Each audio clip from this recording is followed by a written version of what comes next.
So Tig, we do this thing called jazz hands. It's like this, Tig. I know you're a tough guy. Come on, let's see jazz hands a little. There you go. Look at that jazz hands from Tig. Tig Tiegen. Jazz hands. Someone has feedback. You got to mute. Let's see jazz hands a little. There you go. Look at that. I think it might be me. Is it Tig? Yeah. It probably is. Yeah, you gotta mute that. Okay, there you go. Can you hear us? Well, I couldn't hear because I had the headphones on. Oh, okay. Not me. Okay. All right. We are live. This is episode 320 of the Who Moved My Freedom podcast, coming to you live from the Strange Media Studios here in Gainesville. Our special guest tonight is John TIG Tiegen. There he goes. Is that short bus special?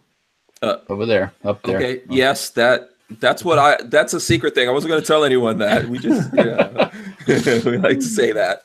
There you go. If you've ever heard of Benghazi, 13 hours, there he goes. There's the man right there. Tig, one of the dudes, right? Yeah, one of the dudes. Potato did everything. So just make sure Oh, okay. Yeah, I've got to give credit where credit is due. We've got him for the whole 2 hours, so we're here. We're gonna just kick it, have a conversation. Also, my friend Walter Keller. Hey, look, he's back again. Walter Keller joining us live. You're like my Ed McMahon, Walter. Okay, Johnny. What do you got tonight, John? Yeah, exactly. There you go. Doing it right. And of course, shout out to everyone who's joining us right now. I don't see. Let me see. Are we live? Because I don't see anyone coming up on our thing here. If you guys are seeing us out there, let me know. I'm waiting for I don't see numbers or anything like that. I'm seeing thumbs up on this thing. Okay, cool. Yeah. So if you guys are hearing us, let me know in the chat. Let me know that you guys can hear us, because I don't see any numbers or anything like that coming through my thing. Please, guys, smash the thumbs ups. Smash them. What's up? We're live. Okay, good. We're live. Hit those thumbs ups. Share this. It's going to be a great show. We'll take. We're not gonna do any shout outs to anyone today, unless we really have to. We'll do some shout outs, but we will take some questions from all the folks out there. Thanks for everyone for joining us. Make sure you're subscribed to the channel. If you're not subscribed, subscribe, then ring the bell. That's how you'll get notified of this, because if you're looking at it later and you're like, man, I didn't know TIG was coming on. See, you should have been subscribed. So there you go. Yep. Do it now. And of course, big shout out to our sponsors, the people who help us keep the show going. ATI Outdoors. Thanks for all of that. I got to give this shout out, Tig, also. Barnauls. Yeah. There we go. Bureau of Propaganda, baby. Boom. Yeah, because we got like Tig is official. He's in the bureau. Yeah. I don't know where his patch is, but he's in the bureau nevertheless. He's rocking the hat, man. He's got the hat. I got the hat. Yeah, he's got the hat. That's true. You know what? How come I don't have a hat? Well, cover up your beautiful locks there, Oh, that's true. I would take the hat and just cut it out. That wouldn't. No, I don't think that would. That'd be funny. Yeah, it would be funny. Yeah, that'd be funny.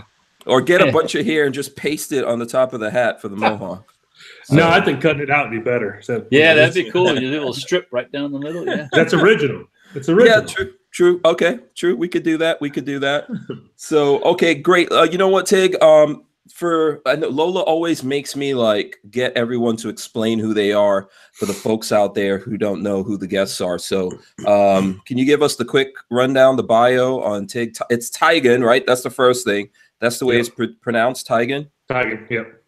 I get so used to people saying TIG, and I don't even sometimes I don't even hear it. Oh, okay. But so like you were saying earlier, I'm one of the GRS members from Benghazi. I started off in the Marine Corps, joined right out of high school, did it for 4 years, became an infantry squad leader out as an E5. Got married just prior to getting out. The wife, she's almost perfect, but she was in the Army. So can't hold against her too much. Oh boy, you're not going to hear about that one later at all. No, I'm good. But she got stationed over in Washington, so went up there, and I actually did heating and air conditioning for 4 years. And the wife, she got stationed over in Kuwait, and before she left, the base show she was at, Camp Doha, there's a contract company there called CSA. I can't remember what it stands for. I think it was Combat Support Associates or something like that. But it's kind of like a Brownells, or not Brownells.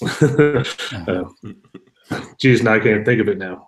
Brown and Root, one of those companies, Halliburton. And she got the contacts for that, and she came back in around July of 2003. We both went back as contractors. So pretty much July of 2003, I've been contracting till July, well, almost July of 2013. Oh, wow. Okay. So, I didn't realize that your wife was also in the Army, also a contractor. She's a pretty tough lady. I like her. Yep. You know, I didn't realize that, but, you know, it makes sense. yeah, she's nice, but very no nonsense when I talk to her. Hey, that's, you know, it's a good thing. It's a good thing to have. So yeah, absolutely. Yeah, that's pretty much the rundown. You know, down and dirty. Okay, very cool. So the thing I know, when I was looking it up, you went in, you were like 17 or something like that, right? So you weren't even, when you went into the Marines, you weren't exactly at the age, or there was some kind of early entry program. Yeah, I was 17. It's called a delayed entry program. You can do it like a year before you graduate, before you turn 18 or before you join. And I was pretty much about 2 months. I was 18 for about 2 months when I joined, when I actually went into boot camp. So, yeah. What made you choose the Marines? Was it random? Did you have family members that were already in the Marines? No family members. The only one I knew of that was in the military was my grandpa. That was pretty much it about the whole family. But come found out later, his brothers were too. But it was actually originally wanted to be a pilot. I actually wanted to fly helicopters, but you can't do that with 4 eyes. So I was like, well, then what I'm going to do, and actually start watch Full Metal Jacket, and that was pretty much it. Okay. I'm sure that's done a lot of recruiting. Yes, I think it has. A lot of guys I talked to said the same thing. It's like that, you know, of course, everybody says, well, the boot camp scene. Well, actually, it was the boot camp scene that I liked, because I don't know, it's just kind of, it was looked like more of a challenge than anything. Right. So. Oh, okay. And, you know, when I look at pictures of you from back then, you look like a completely different person, man. I think were you blonde back then? It was totally different. Yeah. Yeah, my hair's kind of went dark. Yeah, I was like, I don't know. Didn't really pay attention to when it did, but yeah, I was pretty blonde back then. Yeah, what is it that did that to you? I have no idea. Not a clue. Yeah, that's maybe the stress of the job. I mean, I don't know. Oh, okay. That kind of stuff can do it to you. Okay, so you went into the Marines. So from what time to what time did you serve in the Marines? 95 to 99. Okay. So did you see any action during that time? Nope, no action. It was all going on then. Mm-hmm. No. Okay. So after that, because I always wonder, like, what makes people decide to become contractors? And I know there's probably lots of different jobs that people do as contractors, but it seems to me like you chose one of the most dangerous ones to do. You know, what led you to that? You know, the money was definitely a big factor in it. You know, and I didn't really care to do customer service job, which that's what heating and air conditioning is. You're a technician, and I freaking didn't really care for it. And plus, you know, crawling in a basement, you know, got the spiders and stuff. Yeah, I didn't really care for that either. But It was, I think it's just the serving portion of it is what's just a calling. You know, it's kind of hard to explain. It's just something you feel like you want to do and you have to do. Just like now, I mean, I'd like to go back and do it again, but I know I can't. Okay. So is it would you consider yourself an adrenaline junkie? Probably, you know, skydive and, you know, stuff like that. Oh, little stuff like that. Yeah. You don't like the spiders, but jumping out of planes, that's perfectly good. No issues with that, right? Yeah, it's fun. I just don't like the falling out, the initial the first step. I freaking hate that. But after that, once I'm falling, it's freaking awesome. You know, because I mean, I just did the last time I did it was December 28th when skydiving. So, ever done it down here in Florida, like at Zephyr Hills? No, I didn't. The wife did it. I want to say Bald Head Island. Is that in Florida? I think it's in Florida. It's down. It's on the East Coast somewhere. Oh, okay. Okay. Bald Head Island. I never. So she got to jump over the ocean and onto the island. Cool. Oh, okay, that's cool. But I've never done that. Yeah. I've never done that. I don't know that I would want to jump out of a plane that I didn't have to jump out of, but you know, I understand that thing. I think also, you know, I don't know, man, this is probably going to hurt some people's feelings out there, but you know, that's why we warn everyone to put on their big girl panties, but not everyone is born a warrior, right? No. Yeah. No. I mean, there's guys who, I mean, even me, I don't, you know, you don't know how you're going to react until something happens. There's dudes that would, you know, that were contractors that were active duty, never saw anything. You know, they go over there, they act like badasses. The shit hits the fan and they freaking duck and run. Yeah. You know, I don't hold nothing against them because, again, you don't know what you're really going to do until you're faced with it. So, Right. Yeah. I mean, I could have did the same thing, but, you know, luckily I didn't. Well, and you could die too. And that's not an option either. So well, you could die hiding, you know. Well, that's true. Yeah, you can die fighting. It's weird things that happen to you when you get into situations like that, high stress situations. There's, you know, it's not the thinking or the frontal part of your brain that takes over. I don't think there's, you know, people just either are deer in the headlights, or they run away, or they're the kind of person that reacts to stuff. I think it's just one of those things that's programmed in us. I mean, you would know better than I do. Yeah, I mean, a lot of people ask, you know, how'd you do it that night? You know, a lot of it just goes back to the training. I mean, you are thinking, but a lot of it, it's just natural because you just go right in. I call it like a robot mode. You just react into everything just because of all the training that we do. Mm-hmm. You're not really thinking. I mean, you're processing everything, but it's just a reaction. Yeah.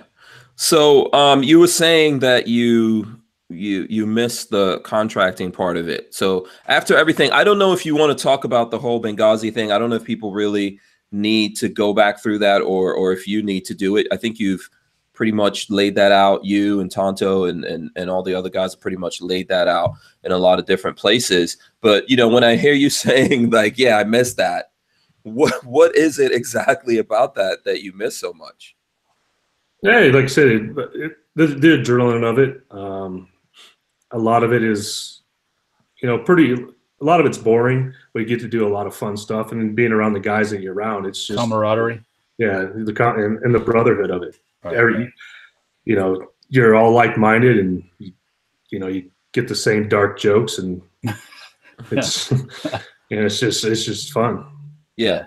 Yeah. So how is that? I mean, go ahead, Walter. You're gonna ask. No, that's what I hear. You hear that a lot from people that come out of the military and they've been there for quite a while, and then when they get out, they're not with their comrades anymore, and they're kind of lost. Mm-hmm. You know, they don't have any. You know, they go home and they're sitting around talking to the wife, but she's not. She wasn't there, so she doesn't know. So they just they go into bad places. Then I guess you'd say so. Yeah, I think also there's just some people who don't know how to get old and retire, you know, and live on a farm. You know, but that's not for everybody. Everybody can't live on a farm. Yeah, I mean, I'm living on a farm. I just haven't retired technically. Yeah. There's some of us we're just programmed like that we just want to fight all the time. You know, we have that switch. It's either on or off. Okay, I think there are some people that want to go over the Benghazi thing. So, you know, how long were you a contractor before that happened? About 9.5 years. 9.5 years? No, I'd say about 9 years. 9 years. It happened in September, so yeah. Okay. I mean, I went back 2 more times after that. After, okay. So did you go back to Benghazi? No. Libya? Oh no. Okay. No, you weren't. That's because you weren't allowed. That base shut down. Okay. US, so after that, we completely pulled out of there. Yeah, they pulled out of. They pulled out of Benghazi. No, they pulled out of Tripoli. They pulled out of Benghazi. Oh, I thought they closed the embassy in Tripoli too. It was a little bit. It was a couple months later. I think it was about 6 months. It was closed, and they opened back up. Oh, okay. Yeah. So okay, so before we get into the Libya and Benghazi, how many different places around the world did you go to as a contractor? Probably at least a dozen. Okay. Were any of those places nice? No. No. No, we tried to get Switzerland, but we just, I don't know, they wouldn't let it go. So part of going and contracting, who were you contracting with? Majority of it was through Blackwater, and I did a couple with a company called SOC, and then I went as a direct hire through the agency. The agency, CIA? Yep. Okay. So when you decide that you're going to do that, even though you have military experience and everything, do you go through some kind of training camp again? You know, what kind of stuff goes on? Yeah, there's a train up and you got to pass it. You know, it's kind of like almost any doc, because they want to make sure that everybody's on the same exact level. I mean, you know, just you get Delta Force guys, you got Navy SEALs, you got Recon Marines, you got Rangers, and they all train a little bit different. So they want everybody to have an equal playing field, so they kind of know how everybody's going to react under certain situations. I mean, your training is still going to kick in no matter what, but you always have that fallback where you have an idea this guy's going to do this most likely, kind of thing. So okay. But you have to. There is a pass and fail, and there's more failure than there are passes. Okay, so is that like a lot of drills, small arms stuff, driving, tanks? What kind of stuff do you have to do? God, I wish we had tanks. That'd be fun. Yeah, you should have. Everyone should have a tank. I know, right? No, yeah, I mean, Walter has a couple of military vehicles and some armored stuff, right, Walter? Yes, I do. Yep. Yeah. So you didn't do any tank stuff. What did you do? Now, you know, you're doing hostage rescue, you're doing vehicle drills, you know, obviously a lot of shooting drills. So, I mean, it's, you know, PSD stuff, you know, escorting, stuff like that. Okay. All right. So I don't know if you want to talk about all the different places you went to before Libya. Was it like Middle East, Africa? Middle East. I mean, Afghanistan and Iraq. Okay. And how long would you be out there? Like, how long would you? Because if you look at the movie, you guys basically, I guess the movie is the main character in the movie is Jack, right? Is that the name of the guy that, like, there's a guy that flies in and he meets up with you guys. You guys are already there. Yeah, Jack and Roan were like the two main characters of it. Okay. So is it because when I was looking at the movie, the whole way that he literally just came in on a regular flight to that place, is that for real? Because in my brain, I'm thinking you're coming in there with squadrons, and you know, I didn't realize like people just got on regular planes and showed up in an airport with all the people. So is that how it goes? And that's how that place went. Okay. So get there, man. You're just kind of looking around. You get the stink eye for the most part every now and then, but you know, in Benghazi, it was the locals, for the most part, they liked us. I mean, they'd come up, they'd shake your hand. They found out if they assumed you're an American, they'd come shake your hand, say it's an honor to finally meet an American. I'm glad you guys are here. You know, So, and that was the first place that ever happened. Really? Okay. Yeah. For me, anyways. Okay. So, I mean so how long was that after? What's his name? Gaddafi. Oh no. So when you were there, this whole thing, I'm trying to think of the timeline with Gaddafi, right? What was that? It was February of 2011 when it started. Because 17th Feb Martyr Brigade, the one that was supposed to be protecting the consulate, right? They got their name from the start of the overthrow of Gaddafi. Okay. So it was February of 2011 when it started. Okay, so I think it might have been 17th of February, because 17th February Martyrs Brigade is what they're called. Okay, so so you're saying like the folks there were happy that you guys were there and helped to take out Gaddafi. The people in Benghazi hated Gaddafi. You know, he only went down there, I believe, one time in 30 years. So when he did, he almost got assassinated. Okay, so he wasn't very welcomed. That wasn't his hood. No, yeah. Not. Yeah. So those people were happy to see Americans there, and you know, they thought Like, obviously, you're having a revolution going on in the country. You know, the bad guy's out, but he still had a lot of his military, I'm guessing, was still around, and there were a lot of weapons that were now free. Everyone's fighting for territory, right? Trying to figure out who's going to be the next, the next top dog and all that kind of stuff. But the actual people on the ground, just the regular folks that were living there, were happy to see you guys. Yeah, because I mean, they knew that you know, we helped take out Gaddafi, and you know, they're from underneath this iron fist, so they're more free to do what they wanted. They could speak out and talk, because you know, they'd say one bad thing about him, whether if it was actually bad or not. If he didn't like it, you know, they just disappear. So yeah. So from your point of view, how did that whole thing play out, man? I know, you know, it's not an easy thing to go over, but how did that whole thing like play out on that day? I mean, on 9/11. Yeah. Mm-hmm. On the. Well, I know that they had been probing. The bad guys had been probing that facility, and I guess they blew a hole in the wall like the day before, or something like that. I heard, or no, it wasn't the day before. It was about, I want to say, 4 months prior. Oh, they were testing the I guess the security or whatever, just to see what it was about. Mm-hmm. Yeah, I mean, that was the third time it got attacked.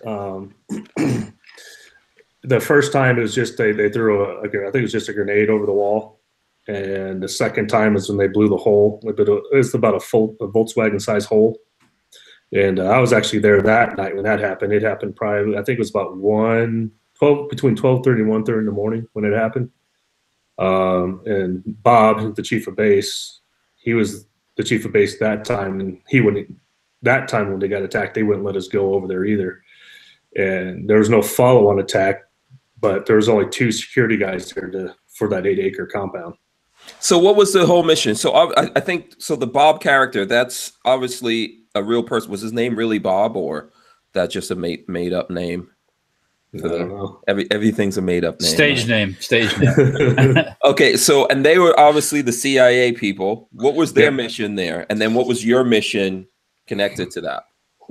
You know, the agency, their biggest mission, you know, they're hunting down the terrorists. You know, they're probably helping influence the elections. You know, just kind of what they normally do anywhere else. Yeah. Were they trying to get back weapons and stuff like that? I guess somehow those guys got a lot of weapons. I don't know if it was American weapons, Russian, like mix of everything. Well, I know when Gaddafi, just prior to him actually losing everything, he told his military to open up all the armory and just leave it open. Okay. So his whole armory system was just left wide open for the civilian population to go in and take what they wanted. I remember back then on the news, they were constantly droning this. He's got 20,000 anti-aircraft missiles in there, and they're going to disappear, and they're going to go to terrorist hands. And I'm thinking, well, if there were 20,000 missiles out there, you wouldn't be able to fly over that country. And we were doing airstrikes and all this other stuff on stuff. So I think a lot of it, of the weapon, I know, but my understanding of what I heard on the news after that happened was, you know, a Libyan, I guess the Turkish ambassador was at that location prior to the attack. That's what I heard. Yeah, I think he left about 30 minutes prior to the happening. And I heard that the ambassador's mission there was trying to find out about weapons or something like that. And then I hear there was a Libyan ship that showed up in the Turkish port full of weapons. And, you know, you hear a lot of things, Walter. Well, that was on the news.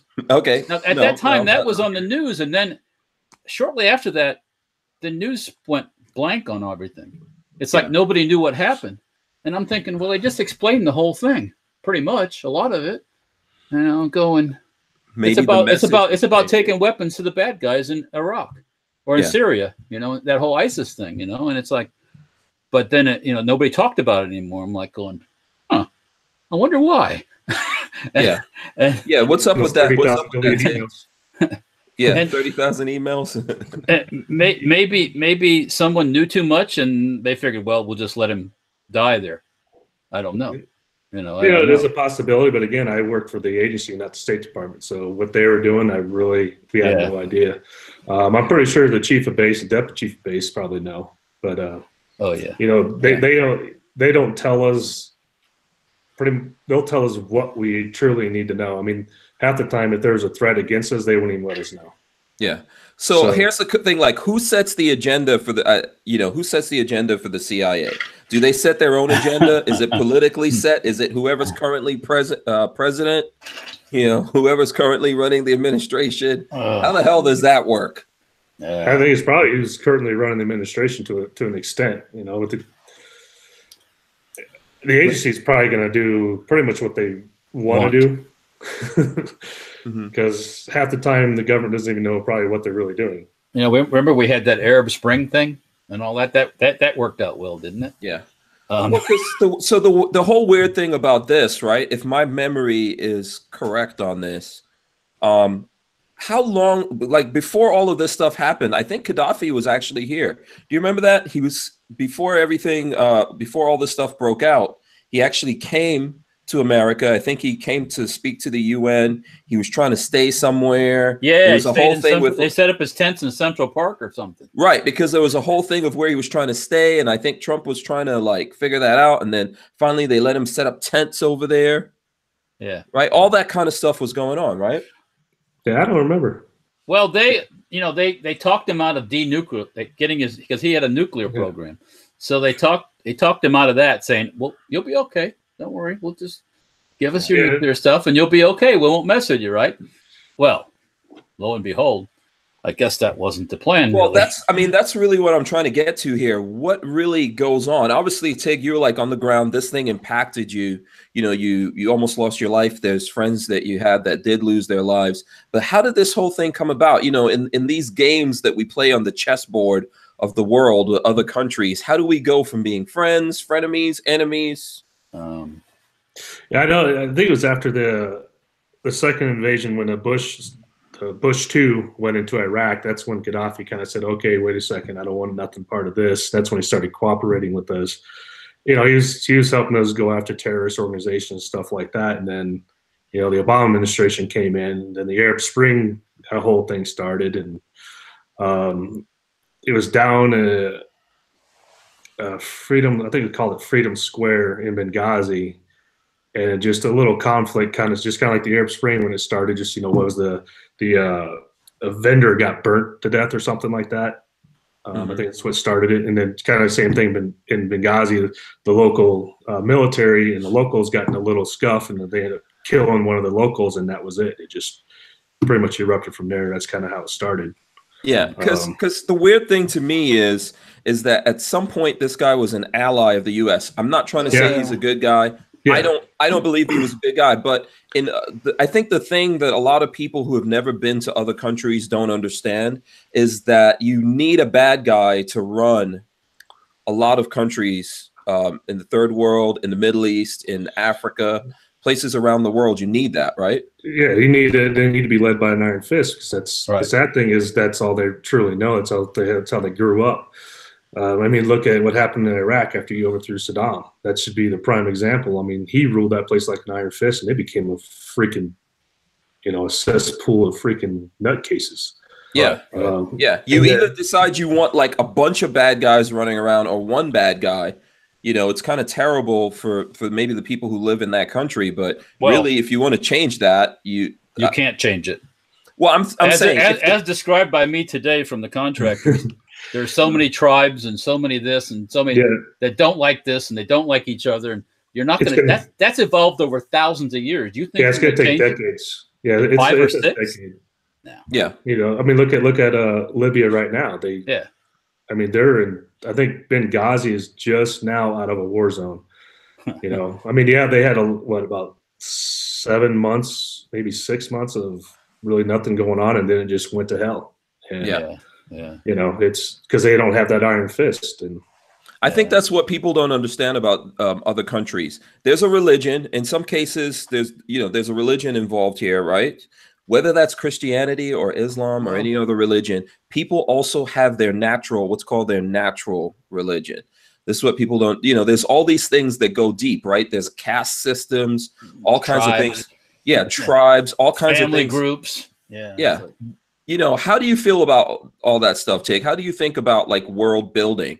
We could talk about it from like the outside, Monday night quarterbacking. Is that what that's? I'm Yeah. not good with the sports references. We can talk about it from the outside. You're on the inside of that.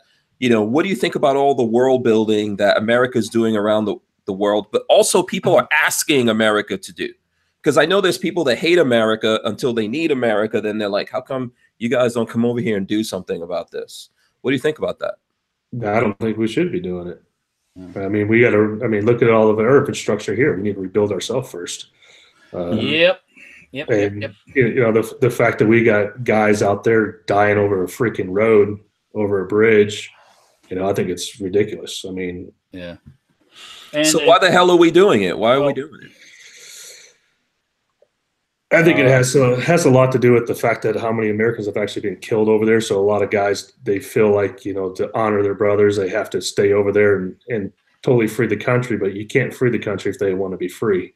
Mm-hmm. I mean, you got, you know, one neighbor is building a freaking bomb factory, even though he knows about it. He's not going to say anything because, oh, he's my uncle's cousin. Right. You exactly. Know? Right. But we want a free country, but yet he's going to go out and start blowing up a bunch of troops, not even American troops, just, you know. Or he'll go blow up all the other religion sect or the other religion. You know, they got the Sunnis and the Shiites. They hate each other, you know, and it's just silly shit, you know. But we don't understand that. To me, it's silly shit, but to them, it's like, it's serious, you know. And it's like, you can't deal with that on a rational basis. You can't. They understand one thing over there. They understand one thing. and if you don't, and what I understand early on over there, you'd hear this from a couple commentators from over there. They say people understand if you negotiate, you're seen as weak. That's how they see somebody who negotiates, because negotiations, you should be like, fight, not like, oh well, let's talk about it. You know, they don't get that. Mm-hmm. Well, there'd be times, you know, you pull out a gun and they wouldn't even flinch. You pull out a baton and they'd run. I hear they don't like shotguns either. That's what I've heard too. They have a thing for shotguns, and dogs. Really? They don't like dogs. Yeah, 90% of them do not like dogs at all. Okay, but what, you know, so it's a weird thing, right? How did America get its freedom, right? How did America find freedom? Ultimately, we had to fight. Yeah. You know? We had to fight even amongst each other. We had to settle our stuff. I think there were other countries at the time, obviously, trying to influence things, right? But we had to fight. We had to settle it all out. You know, the people here that came before us, before me and you, had to figure this out and fight, live, die behind trying to make America what it is. And still, obviously, we have folks who are going out there and doing that, right? Oh, yeah. You know, but I think one of the biggest things is we truly wanted it. You know, we wanted that freedom. We wanted that separation, but there's a different, let's say, mental base, a different mindset, a different moral base than, say, in the Middle East or in Africa. Yeah, I'm not saying that they don't want freedom. I just don't think they truly, as a whole, they don't truly grasp the fact of how to be. Self-rule is not something they're good at.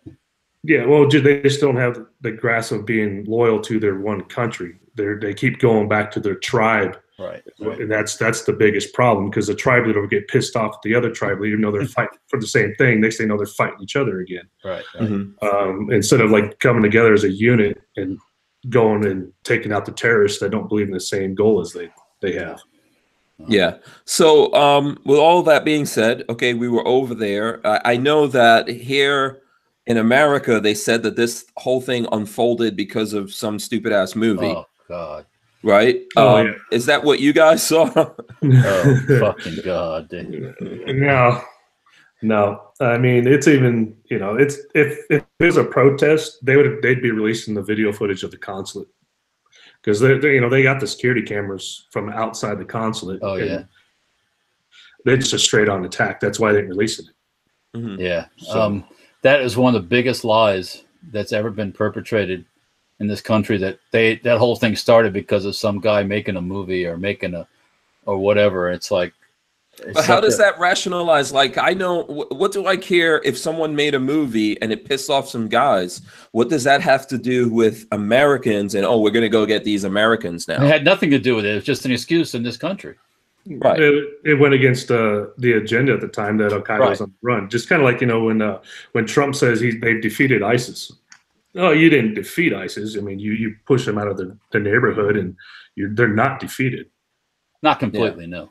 No. Yeah. So it's kind of like the same thing. They just didn't want that. Elections was coming around, so they had to find another fallback versus Al Qaeda just freaking overran an embassy and killed the U.S. ambassador. Mm-hmm. So I mean, that looks. So it's easier just to say, "Oh, it was a protest, went bad." But again, no. Who protests at 9:30 at night with no media? Who protests with mortars? Yeah, yeah. I mean, so basically, the narrative that we were facing, I think, you know, this is from my point of view. You guys can either agree or disagree. The way I see it, Obama was trying to say, no, Muslims can, you know, they can be our friends. We can make peace. The whole world can be peaceful, right? That's what this was. So then the message was, hey, somebody set them off because they said this horrible thing about them, and that's why they decided to do this. Other than that, these guys are peaceful and they love us, and it's all awesome. Yeah, because you know they're all friendly and they think the same way we do. Yeah, you know, yeah. You know, as long as you don't mess with their goats, they're all right. Yeah. I mean, the thing that I think you have to realize is that, you know, a lot of people, you know, when you're forced into things. You know, if you're forced into something, if someone puts a sword to your neck and says to you, you know, convert or die, then that is the only thing you ever understand, right? That's why you have the culture of people that only force is going to make them do anything. Mm-hmm.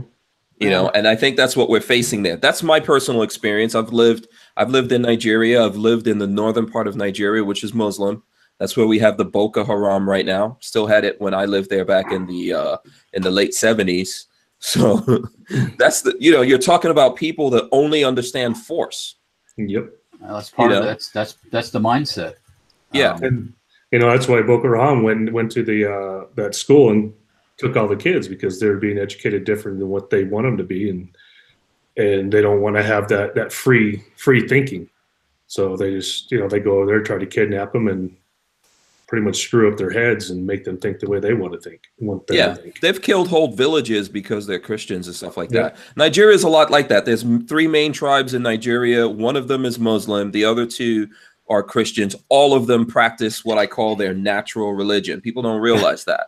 Basically, it's like a voodoo kind of, you know, black magic kind of thing. That comes before all those religions. And this is what people don't understand, I think. That overrides everything, and the only thing that keeps anyone in line is violence. Mm-hmm. You know, just straight up fear. So okay, but you guys had there was no warning. There was nothing going on there. It didn't seem like anything was about to go down when all of this stuff broke out. No, I mean, you could feel like there was tension going on, but you know, it was during the election. You know, you had politicians that were, you know, pretty much being assassinated and kidnapped, you know, and stuff like that. But the first time they're ever getting ready to hold an election, kind of expected it. But, you know, the terrorist organizations, they started moving in because there was no real security inside Libya at all, really. Outside of Tripoli, there's pretty much nothing. So yeah. When I was looking at the movie, I saw that like the ambassador came out there and he had, like, how many guys did he have in his personal security detail? He came out with 3. There was already 2 other on the ground. Okay, 3 people. And the ambassador, that was his, like, security? Mm-hmm. Yep. Oh, okay. Who were those guys? State Department security guys. Yeah. Okay. That would make sense. Okay. So, because I know that there's like things where you guys were looking at their security and all that kind of stuff. You know, obviously, I think you were a consultant for the movie, right? Yep. Okay. And you weren't actually in the movie, but you were a consultant, right? Yeah. Okay. And then I forgot the name of the guy that played you. What did you think about that? Just as a side note, the guy who played you. Do you think he was good looking enough? Not good looking enough? Yeah. I have no idea. I spend sleepless nights thinking about who's going to play me in the movie. So well, the wife said he did a good job, so okay, there you go. So. That's happy wife, happy life. Yeah. I noticed he had you wear glasses, right? Because he was a good looking guy, but he was a little bit nerdy. Were you like the nerd of the squad? No, I have no idea. Probably not. Oh, okay. Because he's the only guy in the movie wearing glasses. That was probably Tonto. Oh, okay. Tonto's the nerd. Okay. Nah, just kidding. No, something. Normally, I'd wear contact lenses, but at that trip out there, I decided just to wear glasses. I don't know why, which was probably a good thing because they probably would have melted. The dust and the dirt and everything else. Yeah. Yeah. Yeah, it wasn't really that dusty there, really. I mean, it wasn't that bad, but if I had my contacts in, I wouldn't be able to go into the consulate at all because the heat would have melted them right to the my smoke, eyes. the fire. No, just the heat. I mean, they probably would have melted. Yeah, even I think there was a scene where what's that guy's name? John Krasinski, the guy that played Jack. Yeah. Okay, there was a scene I think where he was driving or they were driving or something, and he lost one of his contact lenses. Does that kind of stuff really happen? He didn't lose his contact. It was just going in out of focus because he took him out and he threw him back in when the attack happened. So it wasn't. So as we were driving over there, his contact was just kind of like flipping around in his eye, so his eye was going in out of focus. Oh wow! So, yeah, that's like the worst time ever to do that. I would wear those goggles that basketball players wear. The sports goggles. Yeah, situation because that would be scary, man. Imagine going through something like that and you can't see. I don't know if you had that great of a vision of those guys out there when that stuff was going down. Anyway. Yeah, I kind of knew what the guys looked like if I lost my glasses. So. Okay, so how did the whole thing take off from your point of view? What were you doing? How did you realize that something was going horribly wrong? We're all getting ready to go to bed, and the team leader got a phone call. I don't know why they'd say it over the radio, but they decided to call the team leader, and so he did a radio call, and pretty much that's how we got informed that the consulate's not that it had been attacked; it was already been overrun. So that's right. You guys were off from that facility. You had to come back into the. Yeah, we were 3/4 of a mile away. Yeah. So just to lay it out, he was in a complete different residence, a little bit less than a mile away from you guys, with just 3 bodyguards. Well, he had 5. He had 5. Okay. Yeah. And then the February 17th guys, or there were 4 guys in there with them. So technically, he had 9 security guys with him. Okay. And then there were the locals that were keeping you guys secure. And not us. Keeping them secure, right? Secure. Yeah. And those guys just kind of left or something? Well, they had no guns. The Blue Mountain guys, they had flashlights. So. Wow. Yeah. That's another thing that happens. That happens, right? People. But there was a lot of guns there. How come those guys didn't have guns? Yeah, I have no idea. I mean, that's the way the State Department is. They don't want to have that. I guess that look of armed guards. Aggressive stance. Yeah, they want to be more friendly. Yeah, Okay. Well, that was going to be one of my questions. I know there was other personnel there in that structure, and a lot of those people survived the thing, correct? And there's 5. The 5 security guys are the one that survived. I don't think none of the locals on the consulate got killed. They got beat up. One, I think, got his hand blown off. The 17 Feb guys, from what I was told, they did return fire initially, but then they took off. They took off, yeah. Okay, yeah. I thought there were more people in the building. So yeah, no. In the movie was shot in where, Morocco or something? Malta. Okay, so I think for that movie they actually recreated those 2 compounds, right? The ones that you guys were in, and then the other compound that they were in. Yeah. Did you go out there for any of that? Did you actually go on the ground when they were filming the movie? Yeah, we got to see the annex and the consulate. Mm-hmm. I know that's considered the consulate. They call it special mission, but whatever. The consulate. Yeah, I mean the grounds looked really good, but it wasn't the same layout. It was pretty close, though. Don't get me wrong. They did a really good job. Now over at the annex, the CIA compound, it was probably about, I'd say, 80%, 85% accurate. Okay. They made the skiff really like high tech Jason Bourne stuff. Yeah, it didn't look like that. Okay. What's the skiff? Is that the room where they're looking at all the cameras, or? Yeah, it's just a secured facility. Okay. So you can't get like any outside interference or anything like that. It's all shielded from all that. Oh, okay. Yeah, but it's not all high tech where you can control drones and. No, Okay. no. I walked in it's like, man, I wish it looked like this. Wish I had this stuff. Yeah. That's just Hollywood. Yeah, and then it seemed like from the movie, I don't know how realistic the movie is. That's why I'm trying to ask you these questions, because it seems like when that whole thing went down, his guards were completely caught off guard. They didn't have guns or anything ready. They weren't. They didn't fire. They didn't fire one single shot. Okay. Wow. So okay. Is there that phrase "useless as tits on a boar hog"? Yeah, I mean, I hate to Monday night quarterback the guys, but their number one job was to protect the U.S. ambassador, and no firearms.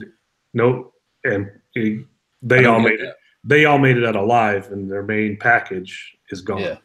Yeah, right. That's a weird situation, right? Yeah, the person they're supposed to protect is dead, and they're all alive. That's really Yeah, so that's a weird thing because they basically stuffed them into what was that, like a safe room? What was that called? Yeah, it's a safe room. Yeah, so they stuffed them in there. But it looks weird to me because when the guys come, it's not like closed off where they can't shoot through it. It looks like bars, but they couldn't get through the bars. Yeah, it was just like a kind of, I was thinking like a locked safe door. It's iron gate that was up front, and they couldn't break through it. If they probably shot an RPG at it, you have to get, obviously the RPG's got to hit the tip. Right. So they could have got it if they actually hit it just right, but without the proper tools, you weren't going to get back in there.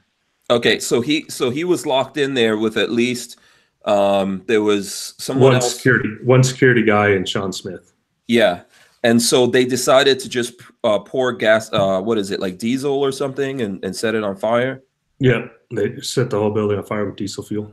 Okay, so and that's what you guys got woken up, or you were about to go to sleep, and that's what you guys got alerted to, right? No, they didn't start the fire probably until actually we left. Before we left the annex, that's what kind of, I think it's about 5 minutes prior, they started lighting the buildings on fire. And when Alec came on the radio and said, if you guys don't get here now, we're all going to fucking die. That was pretty much our last call. We went over there. It still took us 30 minutes to get onto the compound because we're not going to run onto it. Unfortunately, we probably could have, because when I went up to the corner. I know this how the movie plays it out, but I went to the corner. I lobbed 3 grenades down there, and actually, when the first one hit, it dispersed all the attackers. And so, if they would have been more on the radio communicating with us, we would have known, and we could actually gotten our vehicles and been down there within 10 minutes. Because we all went on foot. We tactically, slowly. We're not going to sprint down this because we're just wide open. So we're moving in and out of the yards. And moving. Oh, you didn't drive? I thought you drove some Mercedes down there. No, me, Roan, myself, Roan, and Jack went on foot. Okay. And as Tonto and Boone were going on foot over the walls and stuff like that. So it took us time to maneuver down there. So you were coming in, and then you were probably going through, like, you didn't know whether or not people were good guys or bad guys, right? Because you're going through a village or something to get there, or going through houses. Yeah, just going down a dirt road. We ran into one local that came out. It was a weird night, but there wasn't a lot of foot traffic after the grenades hit. Everybody just, because they didn't know what it was. They probably thought it was mortars coming in, or they probably thought it was a freaking plane up above dropping bombs. Right. So that allowed us to move on to the compound, and when we got there, again, it was empty. And if the State Department guys would get on the radio and said, "Hey," because he's got the cameras, so he can see what's going on. He could get on the radio and say, "Hey, they're all," because if we were all on the same radio frequency, so he could have said, "Hey, they're all gone," and that we could have just then sprinted down the road or got in the vehicle and drove down the road. Okay. But unfortunately, they didn't do that. So that cost, you're looking at probably at least another 20 minutes for us to get on foot. I know people think 20 minutes to walk 400 yards. Well, you're not sprinting, you're walking slowly. I mean, yeah, otherwise you're going to run into something. Let me ask you a couple of questions here about preparedness. First question, were you guys really as ripped as was in the movies? Just want to know. Was there? Yeah, actually, we were a little bit more ripped. You know. Okay. It's kind of like Mr. Olympia kind of look. So okay. Arnold.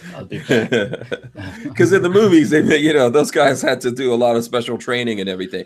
But on a serious note, what did you guys grab? Like, so when all of this was going on, and you knew you had to make this trek down there, what kind of equipment did you actually grab to take with you? Because I'm assuming if you were going to bed, you're not going to bed like I would be going to bed like this, man, with something strapped onto me or whatever, but I don't know if that's what you guys were doing. What did you grab? I mean, you're not wearing it, but it's all next to your bedside. You got your body armor and all that stuff right there. So, I had, you got two different sets. I have a high profile body armor and I got low profile body armor. That night was the first night I actually grabbed a high profile, which, I call it my battle rattle, and it has, it's the side plates and everything on it. It carries 8 mags. Then of course you got your pistol, you got your rifle. Grenades you said you had, right? Yeah, I grabbed a grenade launcher and I grabbed a machine gun, a belt-fed machine gun. So okay. So that so you guys were carrying all of that stuff. What did you have SBRs or just regular rifles? I'm just trying to. Yeah, I just say regular rifles. Okay. Oh, you can't. Yeah. That's one of the things you can't talk about. Yeah, that's what they told us to say. So. Oh, okay. All right. All right. I know it's stupid because the enemy knows exactly what we have. Yeah. No, I understand. Listen, man, you got to, you have to do what you have to do. Do you ever come out from under that contract where you can't say stuff? No. Can't say. I mean, you can, but you better stand by for the repercussions. Right. If they decide to do anything. I mean, it's not saying they would, but I just. I mean, knowing the exact weapon system really isn't that important to me. I mean, it's a freaking 5.56. You know what the 5.56 is going to do no matter what gun it's out of. Yeah, it doesn't make any difference. No. Yeah. So, I mean, I guess the reason why some people would want to know that out there, why I'm asking it, there's a bunch of people that like in the regular gun world out here, we're always thinking tactical, right? Like, what's the best? You got to have this stuff and that stuff. I'm sure you deal with this all the time, or you look at us all the time. You're like, these guys are crazy. Well, the thing is, the government doesn't always have the best gun. I mean, people think they do, but they're not going to buy the most expensive freaking rifle out there. No. I mean, not saying the most expensive rifle is the best gun, but they're going to buy the most valued gun, I guess you could say, value for the money. That's just the way the government works. Yeah. Okay. And so everything was government issue. You didn't take your stuff down there or anything like that, right? No, I didn't got no like CMC trigger or JP trigger on it or nothing like that. Right, yeah. And if you're flying in, if you're like you said earlier, if you're just flying in on a plane, you're not taking that stuff anyway. No, because they'll steal it. Yeah. Okay. Especially like body armor. And in the very beginning, you used to try to fly with your body armor. You have your own mag holder, your own holster for your pistol or whatever, and you may have it and you may not. Right. So we just stopped taking it, and they started shipping it all over there for us. Okay. Yeah. Okay. So I'm guessing because that's the thing a lot of people think about in the heat of the moment. What are you grabbing? So you guys grabbed stuff. You went down there. What happened? You can carry. That's what you grab. Everything. Yeah. Pretty much. Yeah. So when you got down there, what happened? And I noticed, like in the movie, one of the things I liked about the movie, you guys weren't going Rambo style, just shooting from the hip and like doing mag dumps and all that kind of stuff. You were actually taking shots one at a time. Is that realistic? Well, that's what I did. I mean, I can't really say because I was paying attention to kind of how I was shooting, not really how the other guys were shooting. Yeah, because to me, it's not a video game. You don't have unlimited ammo, especially when we're over at the consulate. I mean, we had what we had. Now over at the annex, you could do Call of Duty on them because we had tens of thousands of ammo. I mean, we had so much ammo that we didn't open crates of it. Right. So, yeah, but you weren't at the annex. You had to move down and see what was going on with those guys. Did the annex get violated? You're always violated. No, I mean, was it when you guys were gone? I won't even. Oh boy. even after we left, they never got on the compound because the owner actually came right after we left. That day we left, he came back and secured his compound. Okay, I'll leave it at that. Okay. Yeah. So how were you in the? Because how many like actual firefights have you been in? I'm assuming that wasn't your first. That you guys have been in stuff before, but up until that moment, how many firefights had you been in, like life or death stuff? Could probably see over a handful. Okay. So in your mind, were you counting shots? Were you thinking about this a lot? Were you just reacting? What was happening? No, I'm not counting shots. I know people say, do a lot of 3-gun competitions. Everybody's like, oh, you got to count your shots. You got to know when your magazine is going to run dry. I'm not worried about when it runs dry. I'm just changing a mag. I'm not. If you're sitting trying to count, trying to figure, as you're counting, you're watching, doing this. So much stuff's going on. You're trying to hear what's going on everywhere else. So you're not counting your ammo. It's like after every firefight, if I fired 2 shots, I'm changing the magazine. Okay. I'm just putting a fresh one in. Okay. So what happened when you guys got there? We just started searching for the ambassador. Once Tonto and Boone decided to show up, we went over, cleared the other side of the compound, came back, started searching for the ambassador, and we were there for, I think they said about 2 hours, and we got counter assaulted. We repelled that counter assault. The State Department guys, they took off in the middle of the counter, actually in the very beginning of the counter assault. We repelled that one, and we kind of were. We waited about 10 minutes. We were kind of trying to figure out what we were going to do because they didn't know if the ambassador had been kidnapped, if he had taken off on foot, or if he was still inside the building. They had no idea what happened to him. So as we're sitting there trying to figure out if we're going to keep searching for the guy or leave ourselves, the drone came back and said, there's about 50 to 100 people starting to move down towards you guys. So, there's technically 5 of us on this whole entire compound getting ready to take on 50 to 100 individuals. Mm-hmm. And so we had to make the decision to take off. Oh, okay. So what was that like? Because the only you didn't have really air cover, right? You just had a drone. You couldn't get any other air cover in there. That's what they said. Okay. You mentioned cameras. Will those cameras have a link to somewhere else? No, not at that time. I don't think they did, honestly. Because there wasn't a live feed somebody was watching someplace.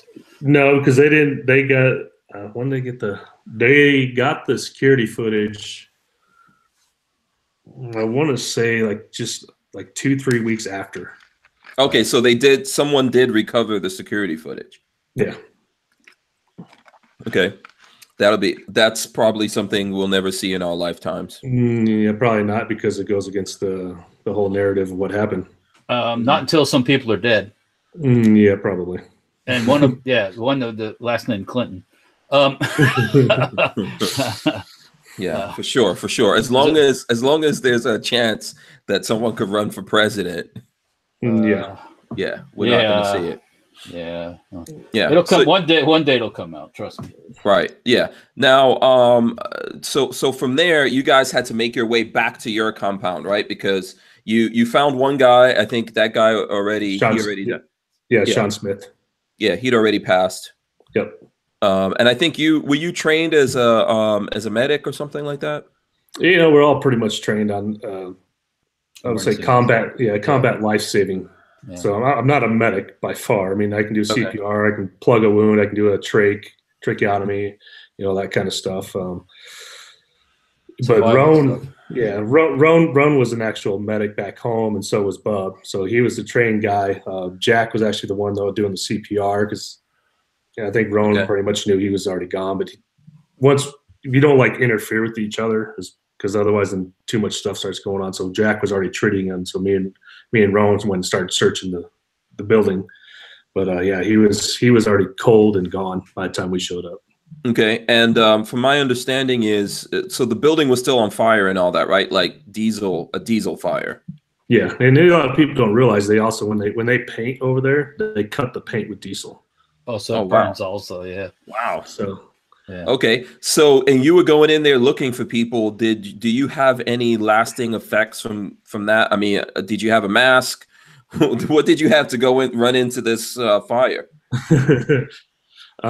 Just my mouth. Okay. So I'm assuming that you got messed up from that. Yeah, I was home. I had to stay home for about 6 months. Pretty much is what they said. I had road rash on the lungs. Wow. That's how they kind of explained it. So I was taking steroids and antibiotics to make sure I got no infection. Okay. How's your lungs now? I feel like I get kind of like when you run the cold and you get that your lungs get all burnt kind of feeling. I get that all the time. Okay. Okay. So this is something. I mean, you're never going to actually recover from that 100%. Probably not. Okay, unless we get you a lung transplant. Yeah, I'd rather keep my own. Yeah, I don't blame you. I don't blame you. No, not a good idea. Yeah, you never know what you're getting into. Okay, yeah, I'm not trying to make light of it, man. I know that had to be like, you probably just weren't even thinking. You're just reacting to stuff. So when you guys found the one guy, you went in there, you didn't find the actual ambassador, right? Nope. Because I think. Go ahead. He was found about 1:30 in the morning after all the smoke had dissipated, and the locals were able to move. They weren't even the actual attackers; they were looters. They were able to get all the way inside the villa, and they found him in his bedroom. He was bent. I was on his knees. Obviously, he's bent over the bed, half on his bed, half off his bed. They drug him out. That's that picture you see. Yeah, that's the picture. They drug him out, and actually the neighbor who actually been visiting with the ambassador prior to this time when he showed up saw who he had, and he had his driver get his car. He grabbed the ambassador, dragged him up the road, threw him in his car, and took him to the hospital. Okay, was he still there, or was he out by then? So a lot of people keep asking me, this is the easiest way I can put it. When we got there and we found Sean Smith, he was already dead. Yeah. So I mean, if you look at that video, that doesn't look like the video of a live person that, there's video of them of someone taking him out. He doesn't look alive. Yeah. But again, they found him 4 hours after we found Sean Smith. Yeah. Well, yeah. So that kind of, it's kind of hard to torture a dead body. Mm-hmm. No. Mm-hmm. So, I got to see the actual footage. They had a camera on him the whole entire time when they got him out and took him up to the car and took him to the hospital. And I got to see the whole entire footage. I mean, he was there. They didn't do anything to him.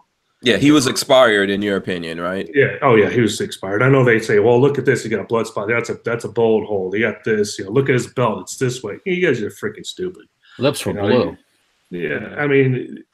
That hole could have been from anything. Could have been a scratch. It could have been, them. I mean, they don't cut their fingernails, but it wasn't like, for one, if it was a bullet hole, there'd be a lot more blood than what it was anyways. Because, you only bleed when you're alive. And there was not a lot of blood anywhere on him. So, yeah. Mm-hmm. Okay. So, you guys made it back. You made it back to your compound, right? Yep. Okay. And then what went down over there? We got ready to go, and when I say ready to go, we went into our positions that we always had pre-planned, and we got attacked 3 times.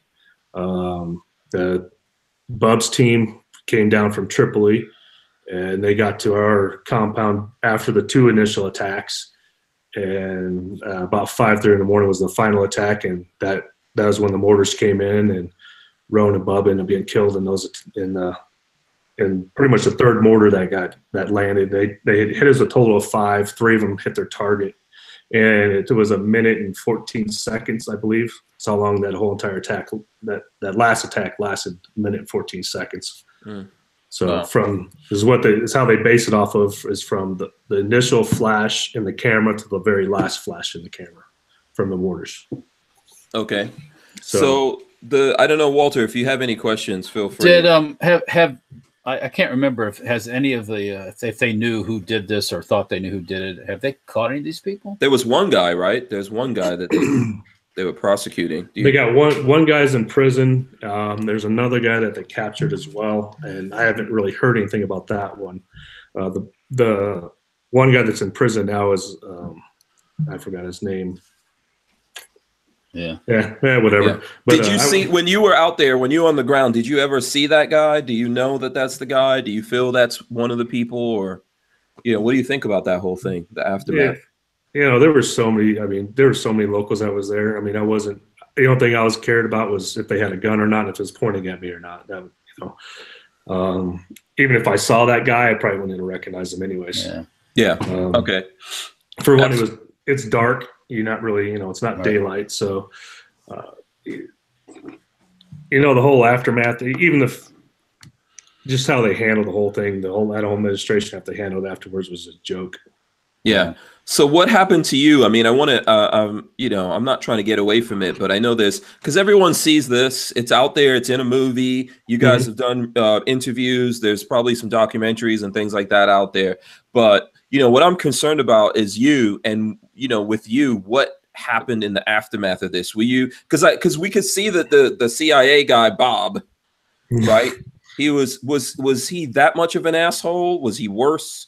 Did you guys immediately get into trouble right after this? What happened? I don't think, no, we didn't get into trouble. I mean, again, I did more deployments afterwards. Why they said there was no stand down order, the one that he gave, I have no idea.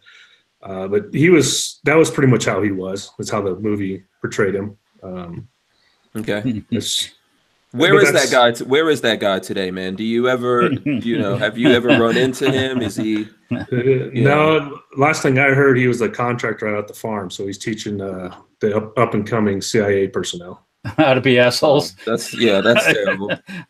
Yeah. So that guy got to retire and all that kind of stuff, right? I mean, he might be he's probably a really good spy. He's probably really good at what his job was, but he's not a good leader at all, in my opinion. He's more of he's just a bureaucrat. Yeah. And in a situation like that, that's the guy who's in charge. There's not someone thinking like, hey, we're in a hot spot here. There's not someone who is immediately in charge of safety and security. You just, and then there's some guy like him who gathers whatever intel or whatever they need, or that guy's the boss. That's his base. Okay. Yeah. Well, yeah, that sucks. Here's a rifle. Yeah. What about Jack? Was that a real person, a real character? Yeah, it's a real person, just that's not his name, obviously. Okay. All right. Is he okay, go ahead. No, he's he's got his own home life and he just didn't want the public scrutiny, I guess, kind of like the bull crap that we got to go through. Yeah. He's got a small family business and he didn't want it to get ruined because Democrats, they're so vindictive. I would say evil, maniacal, self-centered. I have to say it for you, man. Pricks. Go easy. JOs. They're so compassionate that they would understand. Yes, and understanding. Yes, and they would not harm his business whatsoever because they're so. Yeah. Are you guys still dealing with that? I mean, are you? Believe it or not, I could see in the chat. I think I saw in the chat there was someone there trying to chastise you in the chat. Are you still dealing with a lot of that? Is it quieting down? Is it Fred Slice? I don't know. It's possible. Because I'm actually in a defamation lawsuit with this guy. Okay. His name's Fred Slice. He lives out of Dallas. He's what is that? Betro burrito guy that was running out there in Texas. Oh, okay. I don't know about that, but if there's someone like that in there, I would encourage the moderators that we have to get rid of that person. I don't want them. No, so he started saying that he's got proof that I lied about the standing order, that I committed perjury, and he has proof because he was a former intelligence officer, and then he tried to make himself more of raise his own status by saying he was an Army Ranger officer. Oh, Valor. Yeah, so he's won all these awards. He's got put in for the Medal of Honor, but he didn't get it. And so he's trying to validate himself, I guess, by saying all this stuff. And so finally, I just you can say what you want. I mean, you can say that I lied about standing or whatever, but to sit there and say you got proof and that I lied, that I committed perjury, well, that technically. Trying to spread that I committed a crime is actually a crime in itself. Yeah. And So, what reason would you have to do that? I have no idea. Well, I mean, this is not the greatest thing in the world for your career and your family and all that, right? I mean, obviously, there's folks like us that support you and everything, but you put yourself out there in the world. It's not an easy thing to do. I don't know. I mean, I was better off being a contractor, to tell you the truth. And I already knew that. I mean, I knew, it's, the money's, people always, you made a book, you made a movie, you got to be really rich. So, the only people make money off is the director and the actors. Yeah. Yeah. Yeah, and I think like if you look at it, the movie, for example, cost $50 million. They maybe made $60 million in Hollywood. That's not a huge success at all. No, So and then you guys. So is that a book that you wrote, or you, Tonto, and Oz? You guys wrote that book, or? Well, the 5 was wrote at 13 hours. The inside account of Benghazi. But again, what do I gain? Is what the thing is I lied about the stand-down order to sell the book. The lie-down order is not going to sell the book. The story is going to sell the book. Oh, yeah. The only small-minded individuals would believe that me saying there's a stand-down order in Benghazi is going to sell the book. Yeah. Whatever people think is controversy out of this thing is pretty much on the record. And it was. I don't think there's anyone looking at this except maybe Hillary that thinks that this was an okay thing that went down, right? Yeah, well, I mean, you got Adam Schiff, Adam Smith. They all. Oh yeah, they're all. They got to play the party line because that's their life. So. So. Yeah. Okay. So with the book, is that what you guys are doing? Is that how you're making a living now? What do you do? I see there's questions there. Like, how do you make a living, man? If you're not able to contract. I go down on the street corner on Nevada and I-25 and hang out. So we can, I can help you out with that. Pimps up, hoes down. No, I do. If you want to be in a movie, I could put you in a movie. But I don't know if the wife is going to be super happy. Yeah, I probably wouldn't go over. Yeah, she's going to probably hunt me down after that. Yeah. No, I do a lot of speaking events. Do firsthand account and stuff like that. Leadership lessons learned from that night. Obviously, do meet and greets. People want to meet us, but I do a lot of shooting I do a lot of shooting competitions. So I have companies like Barnauls and Car that sponsor me for that stuff. So that's kind of what I do for a living. Cool. Okay. All right. What's wrong with that? Let me see. There's a couple of questions. Crackbot wants to know if there was no stand down order, why was a 4-star general and admiral relieved for trying to help? See, again, the stand down order that I know for a fact that happened was told to us by Bob. The other ones, I can speculate and I can just do hearsay what other people told me. But yeah, I mean, yeah, again, you had 2 high-level officials that were relieved that night. Why? So yeah, there was plenty of time to act. Oh yeah, people said there wasn't enough time. There was plenty of time to act. Well, people got to remember, 8 hours prior to us being attacked, the embassy in Cairo got overran. Why wasn't military assets being sent during that time? That 8 hours prior to us being attacked, things should have been spinning up and moving regardless. But you got to, pretty much. Is how the administration was. Just picture Bob. That's how the administration was. Yeah. Bob did the exact same thing to us that the administration did in the military. Right. But what kind of chicken shit operation is that where they put an ambassador out there with no, it's called CYA, my friend. Yeah, that's all it was. And the biggest reason why he was out there, because Hillary's supposed to be come out there and visiting in October. So it was kind of like a pre-setup for her to come out and visit. She was coming to Benghazi? Yep. Interesting. Okay. Maybe too bad. Anyways, never mind. I won't say it. Yeah, because they were gonna unveil that mission accomplished thing. Yeah, do a little George Bush on the carrier deck thing. Yeah, I think so. Right? What do you think about that? Pretty much. That's yeah. Man, that's what they thought they were going to be able to do, and then people said, "Hey, you guys can try to manipulate this as much as you want to." Yeah. But that's not how it goes. Yeah, people didn't go along with the plan. Oh, nope. Those people didn't get the script, I guess. I guess they didn't get the stand down order. Yeah. Yeah. Someone wanted to know, there was a part of the movie, so I'm just going to do this before we, before I forget it. There was a part of the movie where that the guy that came in with the plane was looking for you guys, and they couldn't. They got lost or something. Remember that? You said the guy's name earlier. Bub? Yeah, that they they got a bag of money. Yeah, they didn't get lost. The militia that was supposed to meet them there initially didn't show up, so they got stuck at the airport. They didn't get lost. They got stuck at the airport. So we had to the other case officers, and actually the ones that even up in Tripoli, were trying to find another militia to go get them and bring them to us because they had no vehicles. All they had, they had a plane. And the militia they ended up finding was called the Libyan Shield, and they brought us to us. But the militia that came, and I would actually say the militia that rescued us ended up being Gaddafi loyalists. That was his military. Really? That's ironic. Yeah, the thing about Libya was, and people don't understand it, before Gaddafi went away, you could go to Libya and go to the beach, hang out. Yeah.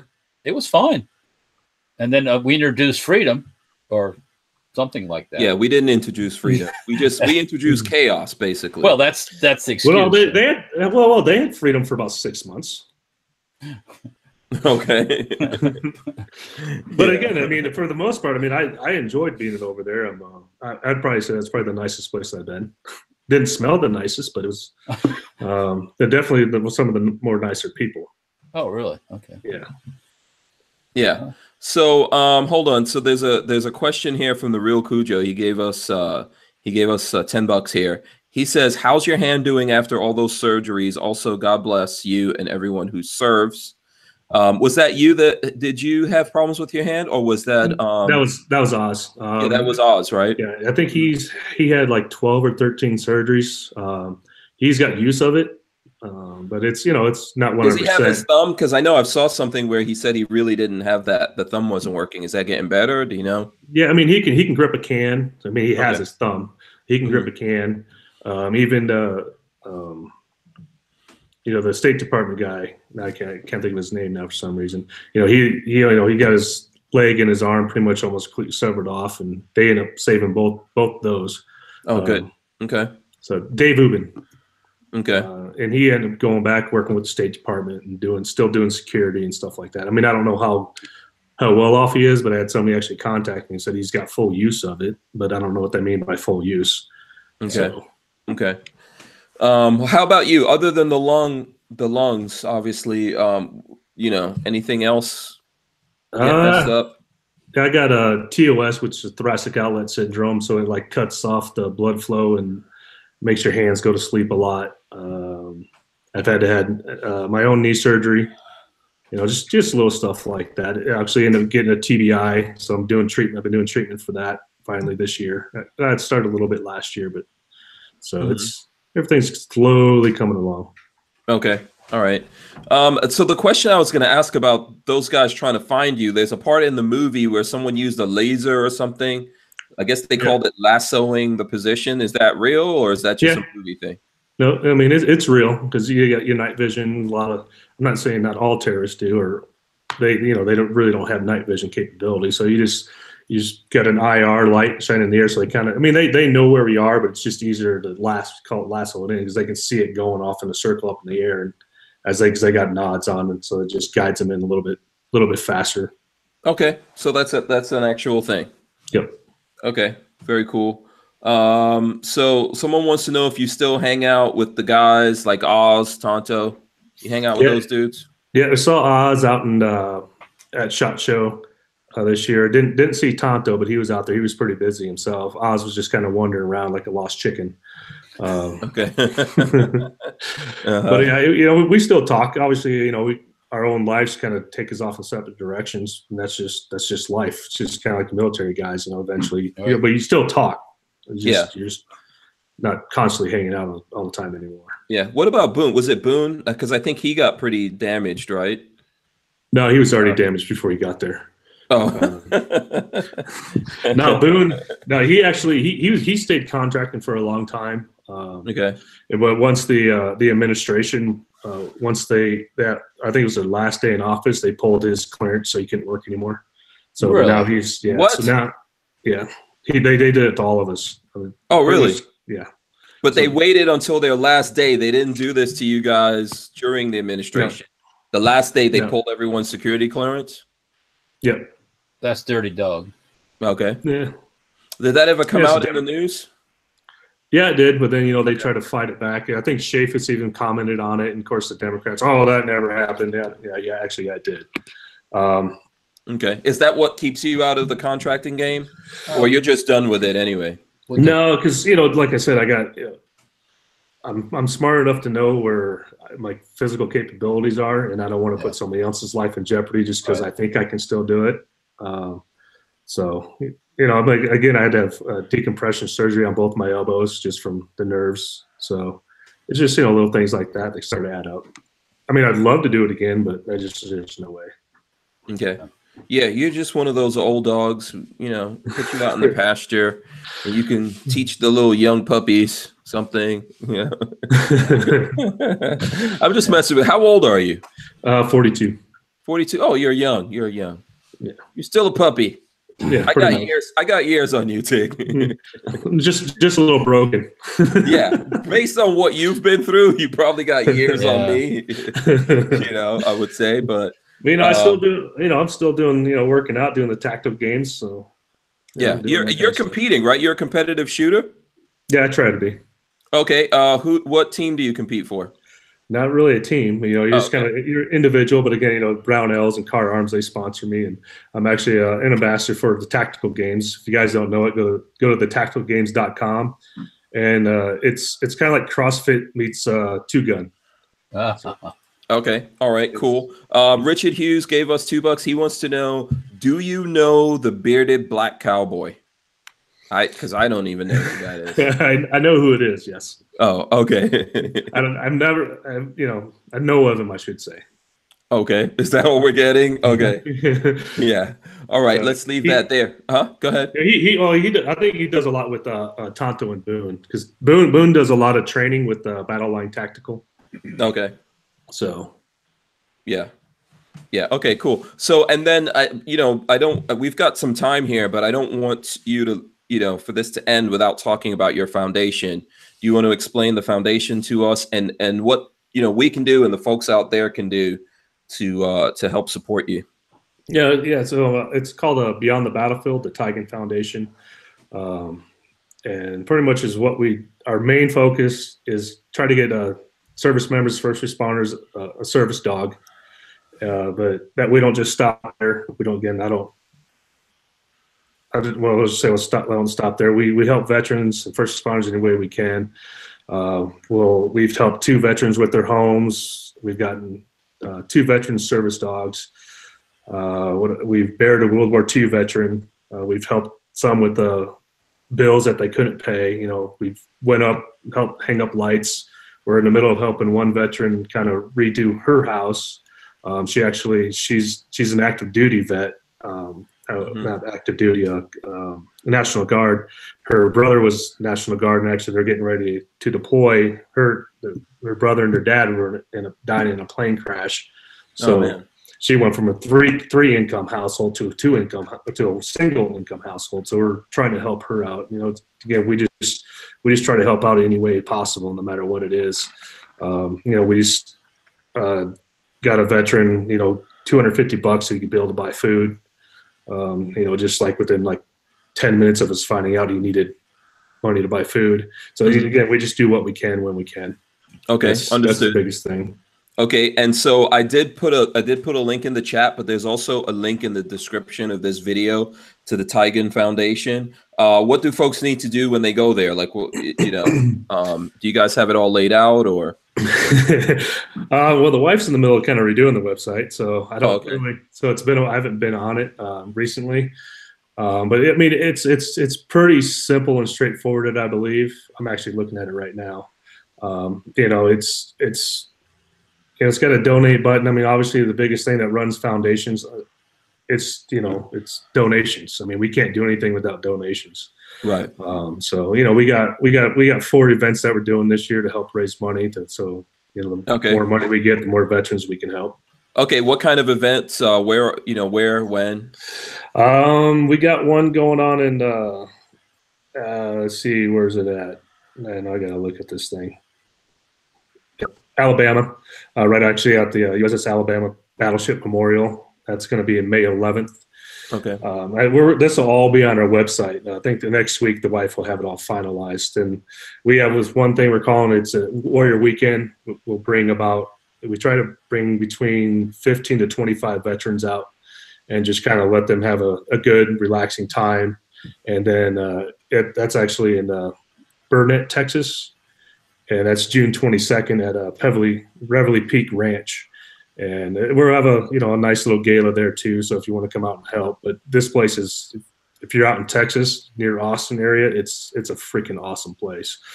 And then September 13th in Orlando, Florida, we got another gala we're doing. And October 19th, this one I think is going to be in New York, which would be the first time I've actually done anything in New York, which is going to be kind of crazy. Okay, so.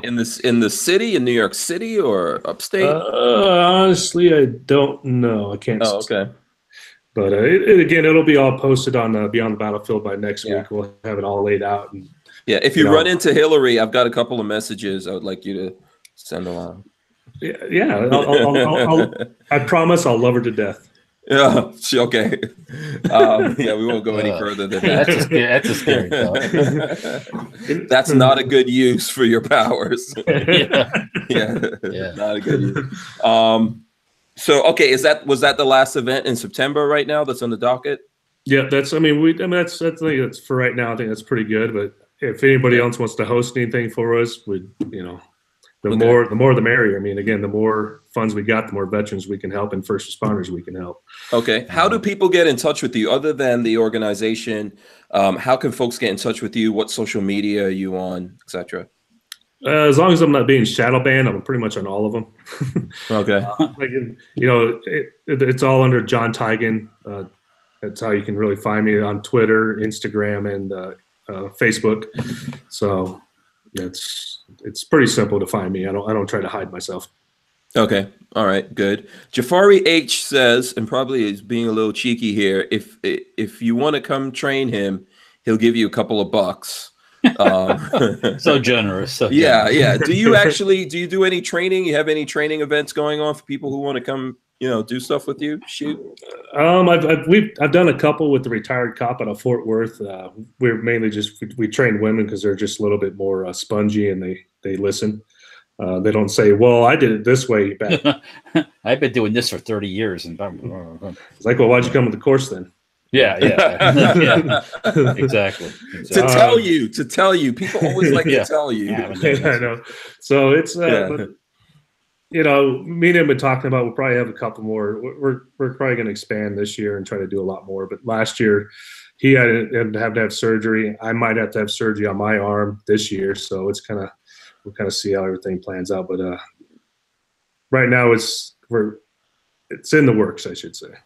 Okay. All right. If anyone has questions, you guys can hit us up with some questions right now, and we'll get to those if we can.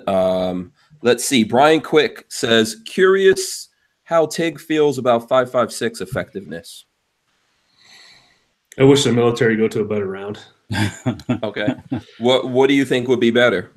I'm not I'm not a whole up on the ballistics, but 6.5 would probably be pretty good. I don't think we need to have the 7.62 308, and that's a pretty heavy round to be carrying around, especially if you got 8 mags.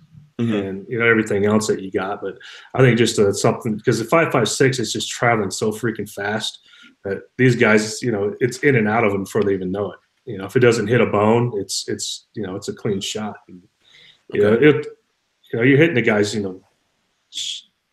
3-4 times. If you don't hit him in the skull or hit him in the in the right spot, they just keep coming because half of them they're high anyways. Mm-hmm. Right. You hit them with again with the 7.62, they're pretty much they're gonna know it. Yeah. Okay. So in your experience, right, in these skirmishes that you've had, what's the distance that you've been fighting in? Because people always have that debate I have that debate with people. Like, what do you find is the average distance that you wind up having a firefight in? Across the street. Okay, so what, like 10, 15, 20 yards? Probably, I would say within 100 yards. Okay. Right. I mean, Okay. Especially where we're at. I mean, we're not out. Again, we're not I wasn't in the military doing it all, so I wasn't out there patrolling the mountainside either. Right. So everywhere I was at, you're inside neighborhoods and stuff like that. So I don't need something that's going to reach 1,000 yards. Mm-hmm. Okay. You would rather have something that is going to reach 1,000 yards, right? No, because everything's more, close quarters. I mean, look at the consulate. Look at the biggest ways. Look at the firefight in Benghazi. I mean, it was the consulate when we were on the dirt road. It was about 400 meters away, to the front gate. So, I mean, I don't need a round that's needs to travel 1,000. So I'd rather I'd have something a little bit bigger, a little bit more impactful, like 6.5. It's still light, but still got more of an impact. Okay. And like when you guys were zeroing and stuff like that, where were you zeroing? 50 yards, 100 yards? It's about 32 yards. 30. Okay. See, because I have these conversations with people and they don't think, I know. They always say, "Oh no, I got to be able to fight at 1,000 yards." No, you don't. You can't see anything. That's why that's a specialization, right? Yeah, you get the rifle that can shoot that. And the person who can shoot that. That too. Yeah. Yeah. Not everybody can do that. No. Right. Yeah. Yes. Especially when you're being shot at. Right. Right. Because you got to be real patient. Yeah. Absolutely. I think, but I agree with you. I think a lot of people should think about that. Like, what distance do you realistically think you have to defend yourself in? And if it's going to be within your home or just outside of your home, you really want to make sure that you're accurate. It's more important to be accurate close up than far away. So, you can always switch over to other options if someone's that far out. So, let's go ahead. Go ahead, Tig. I mean, but it's always Kentucky windage, man. If you really got to hit them by 1,000 yards, go for it. And you got that distance, so you got the time. Just figure it out. Yeah. I mean, if I can hit a target with a 9 mil, of course it takes it's artillery shot, but 200-300 yards out with the 9 mil, you're lobbing it. Yeah. But again, yeah. It's going to hit them, but not going to say it's going to do a whole lot. But. Yeah. Mm-hmm. Mm-hmm. Yeah. Let's see. I know there's some people calling for Gorn. I don't know if you brought any kind of guns with you for show and tell. I don't know whether you don't. I guess I should have, huh? Yeah, that's what we call Gorn around here. Gorn. Oh, I didn't know that. I don't know whether or not Walter has some stuff that he. Well, I always got something sitting around, Yeah, I've seen this before. Yeah, pull out some kind of armored vehicle for us, Walter. Oh gosh, how about an RPG? How about an RPG, Walter? Well, I don't have a live one, God forbid. Yeah. But, well, I do got a card pistol right around the corner, but. Oh yeah, I mean, we'll be happy. We'll be 100% happy to show some car stuff. I do have the RPG, the demilled RPG tube here, by the way. Yeah. Yeah, I'm sure Tig has seen a few of those. Yeah, you don't want to see those when you're working. When you see a guy like Walter pull that out, Tig, what are you thinking? You shoot the motherfucker. Yeah, exactly. Game on, boy. But if it's aiming at me, then we got a problem. Yeah, Tig was just thinking, let me see, Kentucky windage from Colorado to Florida. Curvature of the earth. Yeah. So let's see. There's a couple things. Okay, Three River Blade says, were the CIA analysts really that combat inefficient like the movie? Seems the CIA would have at least pistol training. They got about as much pistol training as a cop. Ooh, that's not necessarily a lot. No. Yeah. I mean, well, even if something FBI doesn't have a ton of training. I think after you go through the FBI training academy, you really don't do a lot of stuff. So I'll say an average street cop. Okay. Again, they don't get to shoot a lot, because they're always busy doing this and that. I mean, I'm not saying like SWAT cop stuff like that, but yeah. So you're saying that those CIA analysts aren't like Jason Bourne and yes, they are. That's why they need guns. Yeah, Jack Ryan and yeah. All that. Actually, the guy playing Jack in the movie now is on that series, Jack Ryan. Yes, he is. No, they're more like all John Wicks. That's why. Oh, really? They are. we should. So we kept them in the building. Oh, so they all have a dog. Right. Yeah, that's why they didn't save you, right? That's right. Yeah. Okay. Yeah. You know what? I guess the movies makes people think that somebody's in the CIA there. That's not really. It's just like because actually I'm trying to find a polygrapher to take a polygraph about the whole stand down order, and people are like they make the comments. I don't know if you see that post. They'd be like, oh yeah, but the CIA trains you to lie. They ain't got time to train everybody to lie on a polygraph for one. Mm-hmm. Were you actually a CIA operative? No, I was a contractor. Okay. Correct answer. So their money invested in me was minimal. Yeah. Yeah, I think there's a lot of specialization going on, right? Yeah, I mean, you're supposed to have all the training before you even join them anyways. But, again, they ain't going to teach Navy SEALs, Dev Group guys how to lie on a polygraph either. So, yeah. The military's not. The CIA's not going to spend the money to do it anyways because, for one, you're a contractor. You're 100% expendable. They're going to waste their time and money on you. Yeah. So you still feel like you need to do that, man? I think that people can take you at your word. To me personally, you seem like a stand-up guy from time that I've known you. Went on a little road trip. You drive a little fast. I think you were probably contemplating like that is that adrenaline junkie thing. Come on now. Come on. That's why I gotta have the gator in the car. I gotta. Yeah, I could tell sometimes you were thinking about bumping me. Yeah, honestly, when we were driving, I would just get behind TIG, like, okay, let him take all the heat first. Yeah. Oh, dude, yeah, okay. Yeah. Let him take the rounds first. Right? Yeah. Well, we're just on the road. We were just on the road. Yeah, I know that, but yeah, we were just driving through Colorado and stuff like that. So he didn't really get into any trouble. I think there was one time, I don't know if you realize this, TIG. There was one time when we were in California, there were these people trying to talk to me from another car while I was doing 70 miles an hour. I don't know if you remember that. Yeah. You do, right? Yeah. And then these guys were like, what the hell is going on? Why are these people trying? And then I think they were trying to throw something they were trying to throw like a business card or something into my car. They were trying to get me to stop. I was like, I'm not freaking stopping on this highway. So, yeah. Okay, let's see. Let me see what other questions people have here. Trying to see if there's any other things. Walter, did you have anything here? You want to? No, you answered a lot of them, actually. Okay. Do you feel like reasonably well what went down? Yeah, I know it went. I kind of had a pretty good idea before, but I didn't realize that there were unarmed State Department security there.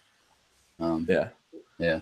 That's pretty I don't understand how that actually happens, man. I wouldn't, how. Okay, let me ask a question here. Would you go into that situation unarmed? Yeah, I know. I always carried nothing else, a handgun, something. Yeah, even when I work out, I got something with me. Yeah. I walk around my house armed, and I'm not afraid of anyone in my house, but the thing is just that I think you should, because look, when you're at home where you feel safe, that's actually where you're the most vulnerable for someone to kick your door in. So go ahead. That's why I got dogs. Yeah, true. Unless it depends what kind of dogs you have. If you have my dog, you are doomed. Because my dog is big, but he will totally let anyone onto my property. That's funny. He's done it many times. As a matter of fact, I think he's trying to say to people, "Come get this guy." Yeah. So but I think that when you're home, you feel like you're safe. But guess what? If someone kicks in your door. Right? If someone kicks in your door, you're just there chilling out, having dinner, looking at a movie, doing the dishes, whatever it is in your house. You don't have time to go back to your safe and get stuff. Wherever you think you have things hidden or stashed away, you need to have something on you, on your person. At least you can defend yourself, initially, and then you might go, maybe you back people off or whatever. You feel like you need to go get something else, or you give someone else in the house a chance to do something. What do you think about that? Yeah, you know, or at least within arm's reach. Yeah. Right, exactly. My friend, I see my friend Tom Hausner is in the chat. He was also a Marine, TIG, and he was also a SWAT team leader. So he says, rule number 1 to a gunfight: have a gun. Yeah. Well, a loaded gun. Yes, true. It's like, you know, well, you got those people that say, well, I can still carry, but it's not loaded. That's what's okay. Now you have to, like, you know, put one in the pipe. You know, like, that's like, you know, being in a car crash and waiting to put your seatbelt on when the car crash is starting. Yeah. It's really crazy. Really crazy. So, Yeah. Okay. So let's see. Hold on. What was this? There were some things here. You know what? Let's go to. Did you look at the State of the Union? yeah, I watched it. Yeah, I watched some of it. What do you think about it? Yeah, I think he did a good job. I was kind of waiting for him to like really start bashing people, but he really didn't. He stayed on. He stayed on. He had a few good jabs in there, but they were legit. I mean, just like the wall. And the whole full-term abortion thing. I think he could have really hammered him on that, but he didn't. He did. I think he stayed on point. Yeah, what's always ironic to me about liberals, Pelosi, and the gang out there is, you know, they are 100% for abortion, which is killing a lot of children in their own mother's wombs, right? I know there's some mitigating circumstances and things like that out there, but then they're like, no, we got to stop this violence that's going on out there. We got to save the children. So what they want to do is disarm everyone, but they're totally happy to have all these kids aborted out of the world at the same time, way more than what's happening in the violence that we see. And at the same time, I think that just like what you guys went through, we have to look at our schools and stuff like that as easy targets. We need to fortify those things. Think about their protection. Find people who are willing to be armed and trained to actually stand there and fight. Where you know, instead of what we had here in Florida, you know, you guys in Benghazi, you had people who literally left. Right in Florida, we had a similar thing. We had a sheriff's deputy on that campus, and he didn't get into the fight. No, again, that goes back to what I was saying. But you know, Yes. It's probably the first time he's ever been in that situation, so he didn't know how to react. Right. You know, I'm gonna go back to the whole abortion thing. You know, why do you need to pass a law to say, well, you can terminate the baby's life if the mom's health is at risk? Haven't they been doing that already anyways? Yeah, doesn't that make sense? Like, what father, you know, that's a decision that parents need to make, right? Right. The mother needs to make that decision, or the father. Well, but that was what I'm saying. You know, why do you have to pass a law to terminate a baby's life if it threatens the mom's life when doctors have already been doing that? Yeah. I mean, that's what they've been doing. I mean, they're not going to just sit there and let a mom die just because of the baby's going to die. You know, they're going to do something about it. There's no reason to pass a law. All this just gives pretty much moms who, in my opinion, I'm not saying all of them, but that almost at full term, well, I don't want this kid now because he left me. I want to get revenge on him, or, you know, just you know, she just doesn't want to deal with it anymore. She thought she did, but now she's having second thoughts. That's all this is going to do. Because again, the doctor's going to save the mom's life or the woman's life if the baby's threatened its life already. I mean, they've been doing it. So why do you need to pass a law? I think they just want to create another device that those people could go, oh, well, I feel like this is going to threaten my life, right? It's like silly laws, like about marijuana, for example. Oh, you need it for medicinal purposes. That's just a way to get, like, people want to smoke weed, whatever. I don't care. Let them smoke weed, you know? Well, sign right off on it. Yeah. And the whole thing about the baby is, well, if you shoot a mother who's pregnant, they charge you, and the baby dies, they get 2 murders, right? Yeah. So I guess now in New York. So what is the difference? Yeah.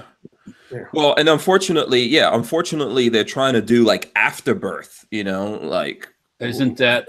I mean, that's, as far as I'm concerned, when you create life, when you destroy it, when you create human life, if you destroy it, I don't care if it's like a day, a month, you know, weeks or whatever. When you create human life and you destroy it, that's what it is. You know, I'm not, look, people make choices and they do things, right? But why are we hiding from it? It is what it is. Yeah. You know, how can we hide that? And then we go over here, oh, but we got to stop this thing. We got to make more laws and limit this thing. What laws out there are actually going to stop someone that's broken from deciding they want to be destructive? This is the thing that I keep, like, just like what happened to you guys out there, man. This is America. So people have a little bit more sense. But whether you have sense or not, if you want to be destructive, there's so many things at hand that you could be destructive with. Oh yeah, I mean, look at the car. I mean, you can kill probably more people die from a vehicle than they do from guns. Yeah, look what a simple jug of diesel fuel can do. Yeah. It's, you know, I mean, you know, you don't need much. Yeah. What are you going to do to regulate that any more than it's already regulated? Armament the and problem access, is you can gun everybody up, and everybody can be gunned up, and everybody can be all armed. But if the society is still a clusterfuck, it's not going to fix anything. So you have to start to fix that society, that mindset, that like the violence is the cure to everything before you're going to really see any change.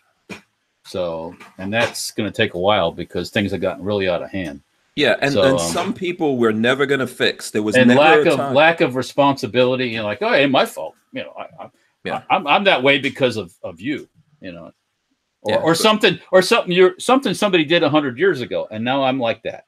That's another mindset we got to get away from too. This, I think also, Walter, we're never going to fix everyone. We just have some ignorant ass, destructive, horrible people that don't deserve to be on the planet with the rest of us. That's just reality. When they're bad and they do stuff, remove them from the gene pool. Sorry.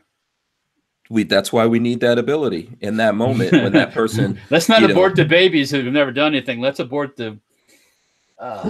Yeah, I'm with you. You can complete it. Armament and Axes gave us $2. He says, Tig, it's an honor to have you here, bro. Thank you. That's from Armament and Axes. Thank you. Appreciate it. Yes. So let's see. So we're talking about this thing, right? Abortion and stuff like that. So what do you think about this whole thing happening in Virginia? Because Virginia is in meltdown mode right now. Yeah, I feel sorry for him. I love it. You do?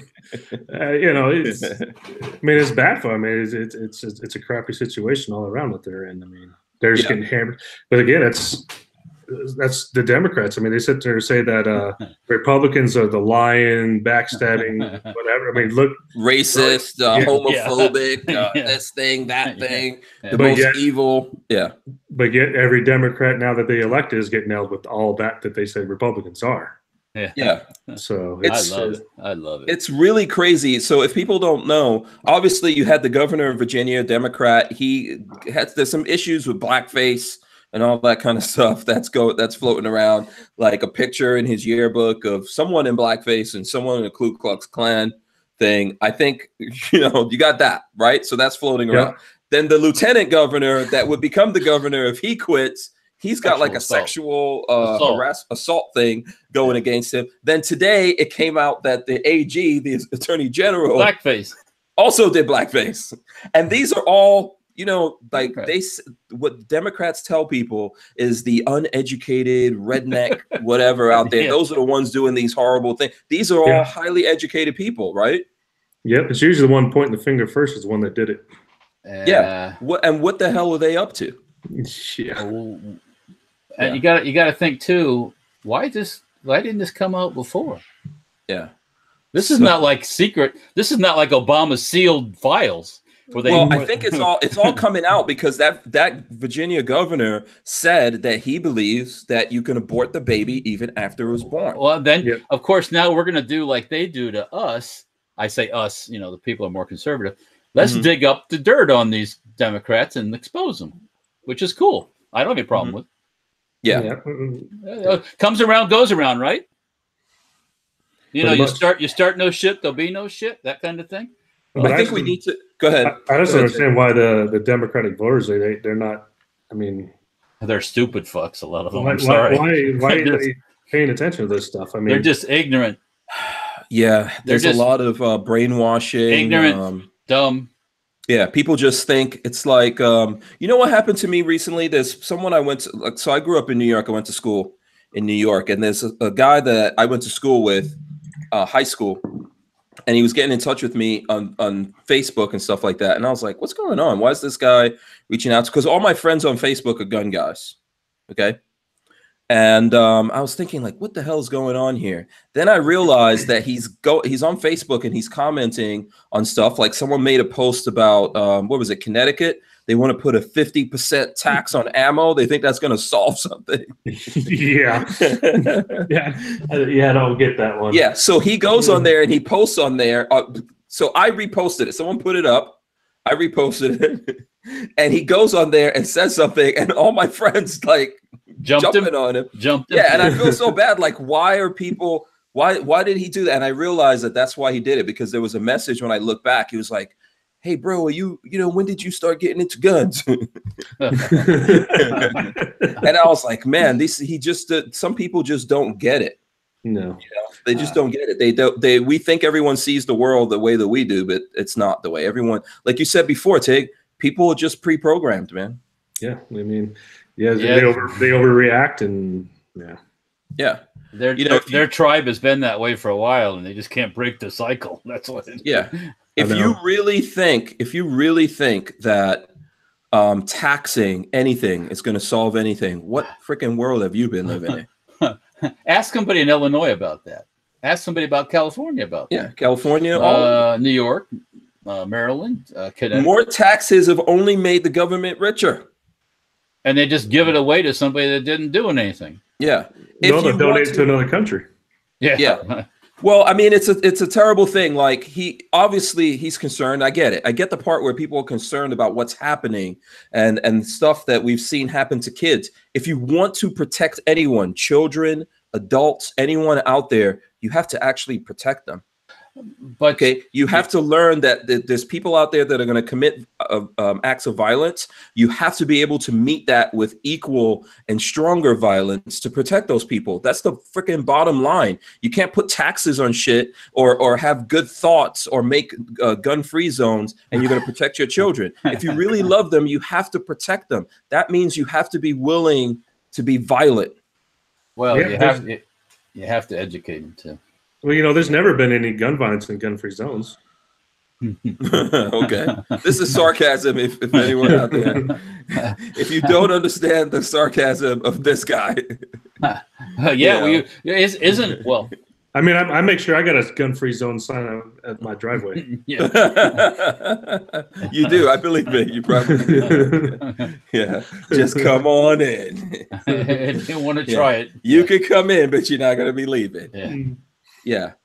Let me see. I'm trying to look here and see the other things. So what other stuff is going on in the news other than these knuckleheads?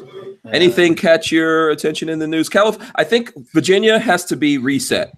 They should just completely redo everything in Virginia and let they're screwed for a while. Yeah. Just let them wallow in their own it's the people. I think Virginia, lots of places out there, Virginia, New Jersey, Connecticut, lots of places, they think they're somehow better than the third world. You guys are no better. You just don't get it. They run the exact same way. How in the hell did Kotex get freaking elected? Oh, well, that's New York City. Kotex. Yeah. Was it? Oh, yeah, Ocasio.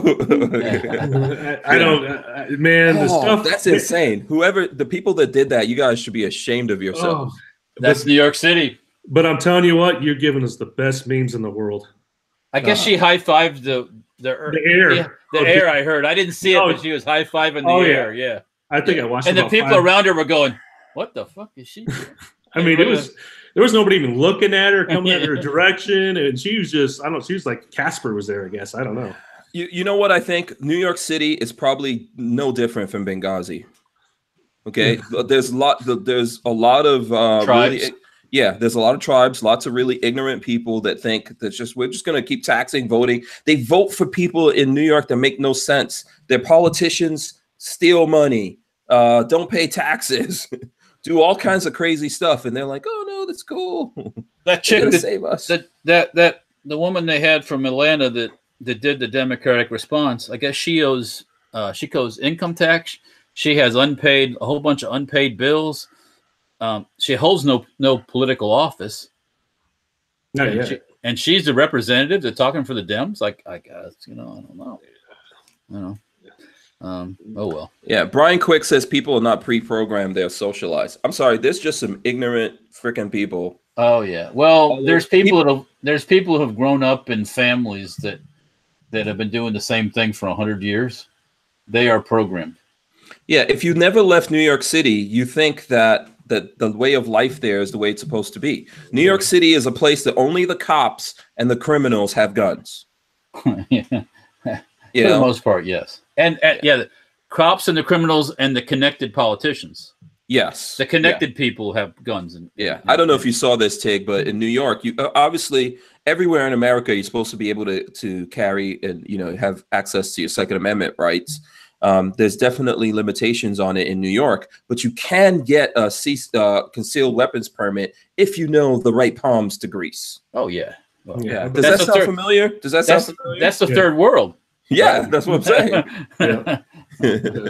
Yeah. Lola sent me a text asking, "Where's the Gorn?" Where's the Gorn? Yeah. Yeah, where's the car pistol that you were going to show us? No, give me a second. Okay, get the car pistol. Get the car. Don't forget to take off your headsets. Oh, there you go. Don't do like I do. Okay. Yeah. Oh wait, Hank. Well, you want to see some Gorn last second? You want me to open this one to save stuff? Yeah. Okay. Show us something. I'm going to unplug. Okay. Yeah. Unplug. Oh, everybody's unplugging. It's just me. It's just me now. You guys are trapped in the Hank string. You know what? I'm going to give a quick shout out right there. 97.3 The Sky, FM News Talk. Shout out to like Bob Rose and Greg Cassidy over there. They're not my favorite radio station. They're Lola's favorite radio station. She listens to those guys instead of calling me every morning. So somehow they're good guys. They convinced me to rock their shirt. And then they're like, please, Hank, put the shirt in a video. By the way, Walter, this is a large, size large. Oh man, you're I thought they said to go shirtless. Yeah. Oh, shirtless? No, you don't want to see me shirtless, man. It's not pleasant. It's not gonna be. Yeah. If you like it, I'm gonna be worried. Let's put it that way. All right. So what did you get, Tig? Let's see. What do you got? Well, it's nice little car ST9. Oh, a little like Cryptec Cerakote on it. Yeah, as you say, that's a cool guy gun now. Yeah, of course it is. It's got the Cryptec on it. Yeah. That's what I like about this, man. It's got this nice like rubbery grip on it, and sweaty hands and everything else just sticks right to it. But okay, very cool. Is that new from Car? Did Car release any new stuff for 2019 at SHOT Show? Oh yeah, they've got all kinds of new custom guns out. I mean, pretty much just like the outsides all custom out. They got like a handful of them. So really cool 1911s. They got if they like Trump, they got two. They got a Tommy Trump gun. They got a Tommy Trump. A Trump. a Trump 1911. So what about the what is it? The Desert Eagle. What kind of, do you have a Desert Eagle? Oh, I got 3 Desert Eagles. Oh, nice. Cool. So I got 2 50s and a 44. They just came out with the 429 Desert Eagle. Okay. Which is supposed to be. Is that like a neck down cartridge? Is that what that is? Or it's what was the ballistics on it? The ballistics on it's pretty freaking crazy, but it's pretty cool. What else do they come out with? They got the tactical Tommy gun. It's a little bit lighter. It's a 9mm, but it's a lot of fun to shoot. Trying to think what else they came out. They come with all kinds of new custom guns though. Yeah. Yeah, my friend Tom Hausner says Milwaukee PD lost a warrior today. SWAT cop shot and killed serving a warrant. Yeah, I saw that just before we came out. Yeah, I know that's tough, Tom. They did they got this just to kind of put the down. There's a lot of people watching. They did Cars did a Blue Line series called the PM9, the Blue Line, and what they do if the falling officer, either like the somebody from his office, a family member, whatever, they contact Car, they'll donate the pistol to him. They'll put the officer's end of watch on it, like his badge number or whatever they want on it. And they can either keep the pistol, they can use it as an auction item to raise money for whatever. And so I know that's a tough thing, especially for the guys out there in law enforcement that have to deal with that. The thing that I can say, Tom, I don't know if you're familiar with Blue Line Bears. They also do stuff to help. That's a young lady here in Florida that she takes the uniforms and makes them into bears, stuffed bears for the family and stuff like that. Anything that folks out there can do to help. It would be great if this was like an awesome world, everyone got along and we didn't get into these situations, but unfortunately it happened. So okay, Walter, did you want to show us something before we pulled out the SCAR 17? So you got the SCAR 16 and 17. Yeah, actually last night after we had a little talk about the extractor on the 16, I ordered 2 of them. So I want to thank you for the person who sent me that info on the location of the SCAR extractor. Oh, very cool. Have you ever used the SCAR? By the way, first of all, before I say that, Firearms Fanatic gave us $5. He says, hit the thumbs up button and support the hashtag WMMF podcast. P.S. Much love to my boys, Hank, John, Walter. All right, one last thing for you, Hank. You're one of your favorites, the Armory. Oh, look at this. Do you know what that is, Tig? You ever seen one of these things? You can't really see it. Oh. But no. No. It's an arm pistol. It's a bullpup, which I'm into bullpups. It was made by Bushmaster back in the 80s. It was supposed to be kind of the Air Force toyed with the idea of a high capacity pistol for pilots. It's a terrible gun. Terrible. Yeah, it's cool. It's completely impractical, but it's fun to shoot. So yeah. That's all that matters sometimes. Just a novelty item. Yeah. It's a blaster. It's a blaster. Yeah.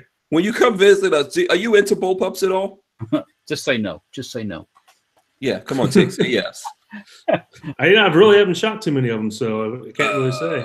Okay, yeah, we'll have to fix that. But I like anything that goes bang. It's pretty much fun. Oh, okay, very cool.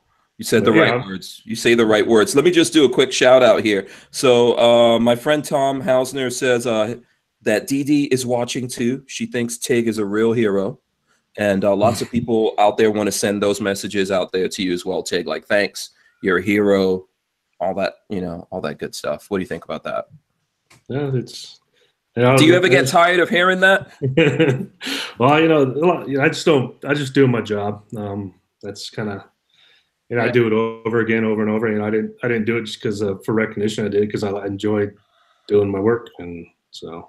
Yeah, but I appreciate it. I mean, I do. I appreciate it from everybody. It's awesome. You're a good stand-up guy, man. I was looking at, and I know we're running a little bit over here, but I was looking at footage of you guys when you first, when this stuff all first came out, and you were all like deer in the headlights.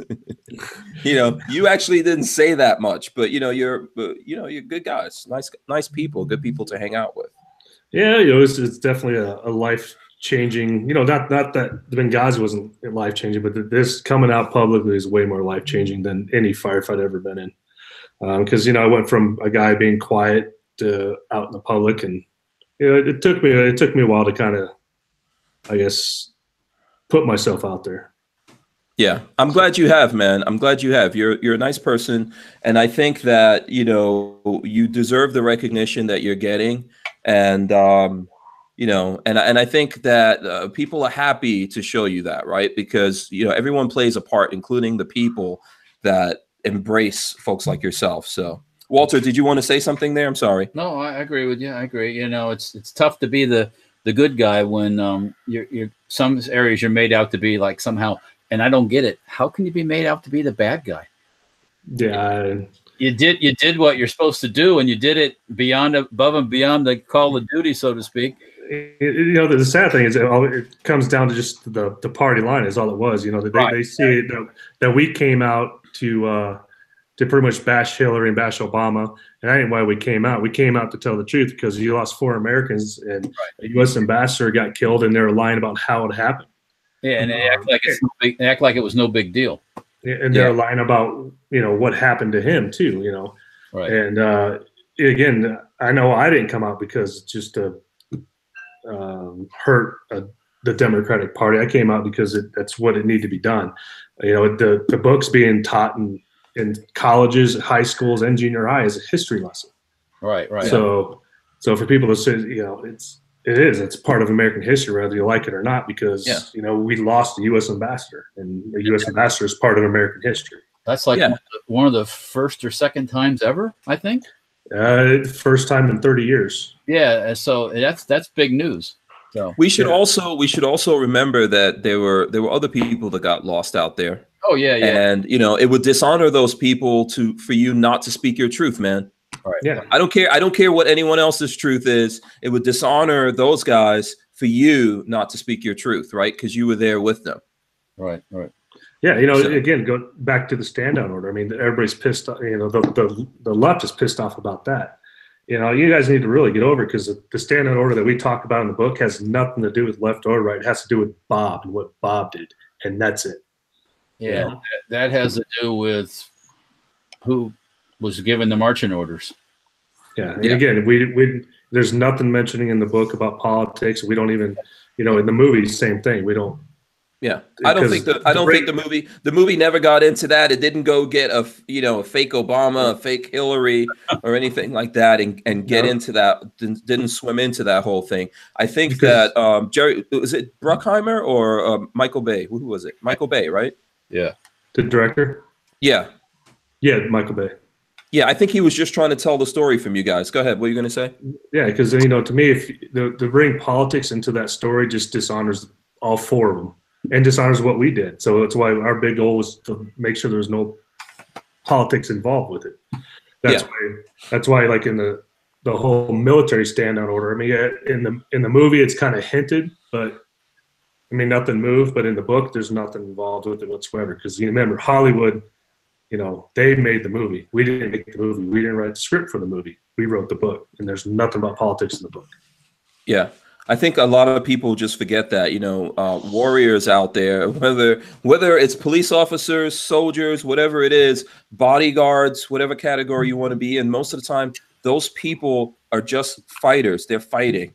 They're not necessarily thinking about whose politics. You don't know who they voted for, didn't vote for. They're not thinking about that stuff. And they have families. You guys were there because this is me saying it, but you can tell me if I'm wrong. You were trying to support your families. Well, of course. I mean, we're not going to do it for free, but I started contracting because of the money, but I kept doing it because I enjoyed it. Yeah, absolutely. Right. All right, I'm gonna wrap it up because I know we're over the 6 o'clock hour. Walter, was there anything you wanted to add before we get out of here? You got it. Okay. I want to give you another chance before we go to tell folks out there about the foundation and how they can get in touch with you and what they can do to help you. Yeah, again, it's called Beyond the Battlefield, the Tiegen Foundation, and we help veterans and first responders any way we possibly can, and really that's really what my main focus was. We don't have you don't have to be a combat vet as long as you're a veteran, and even if you were dishonorable discharge, depends on what it was for. We'll probably still try to help you out. So again, I want to try to help as many guys as we possibly can. That's the biggest goal. And, the TIEGenFoundation.org is where you can find my foundation, and social media, just search John Tiegen. And that's the easiest way to do it. Yeah. Awesome. Thanks. Armament and Axes gave us $5. He says, this is his quote: "Say goodbye to contract work. You can't put a price on living with yourself." That's Tig. He says, Tig, yeah, I get it. You know what? I want to thank you for coming on, man. And obviously a lot of people thank you for what you did out there, but I also want to thank you for the stuff that you continue to do. I really appreciate it. You're a really cool guy. You even signed this. There's a poster here that you signed. Now, I was hoping you would do this like in a bikini. You didn't really do it in a bikini, but I do have this. We're gonna put this up. Hey, you never know, Barnauls. Yeah, Barnauls. You never know. Maybe he could be the next lemon squeezy. You know. Yeah. Don't give Tig ideas, man, because he'll actually you'll be getting Ryan and Josh ideas. Yeah, exactly. But I want to thank you. I do want to thank the Barnauls crew, because that's how, if people want to know how I came to meet you and all that kind of stuff, I met you through those guys, and you're a really good stand-up guy. Thanks for taking these hours out of your life and away from the family and stuff like that to come out here and talk to us. We appreciate it, man. I thank everybody for joining us. It's awesome. Awesome. Okay, that's it. We're out of here, guys. We'll be back tomorrow. We'll see you tomorrow. Thanks so much for hanging out with us. Don't forget to subscribe and ring the bell. We're out of here. Peace.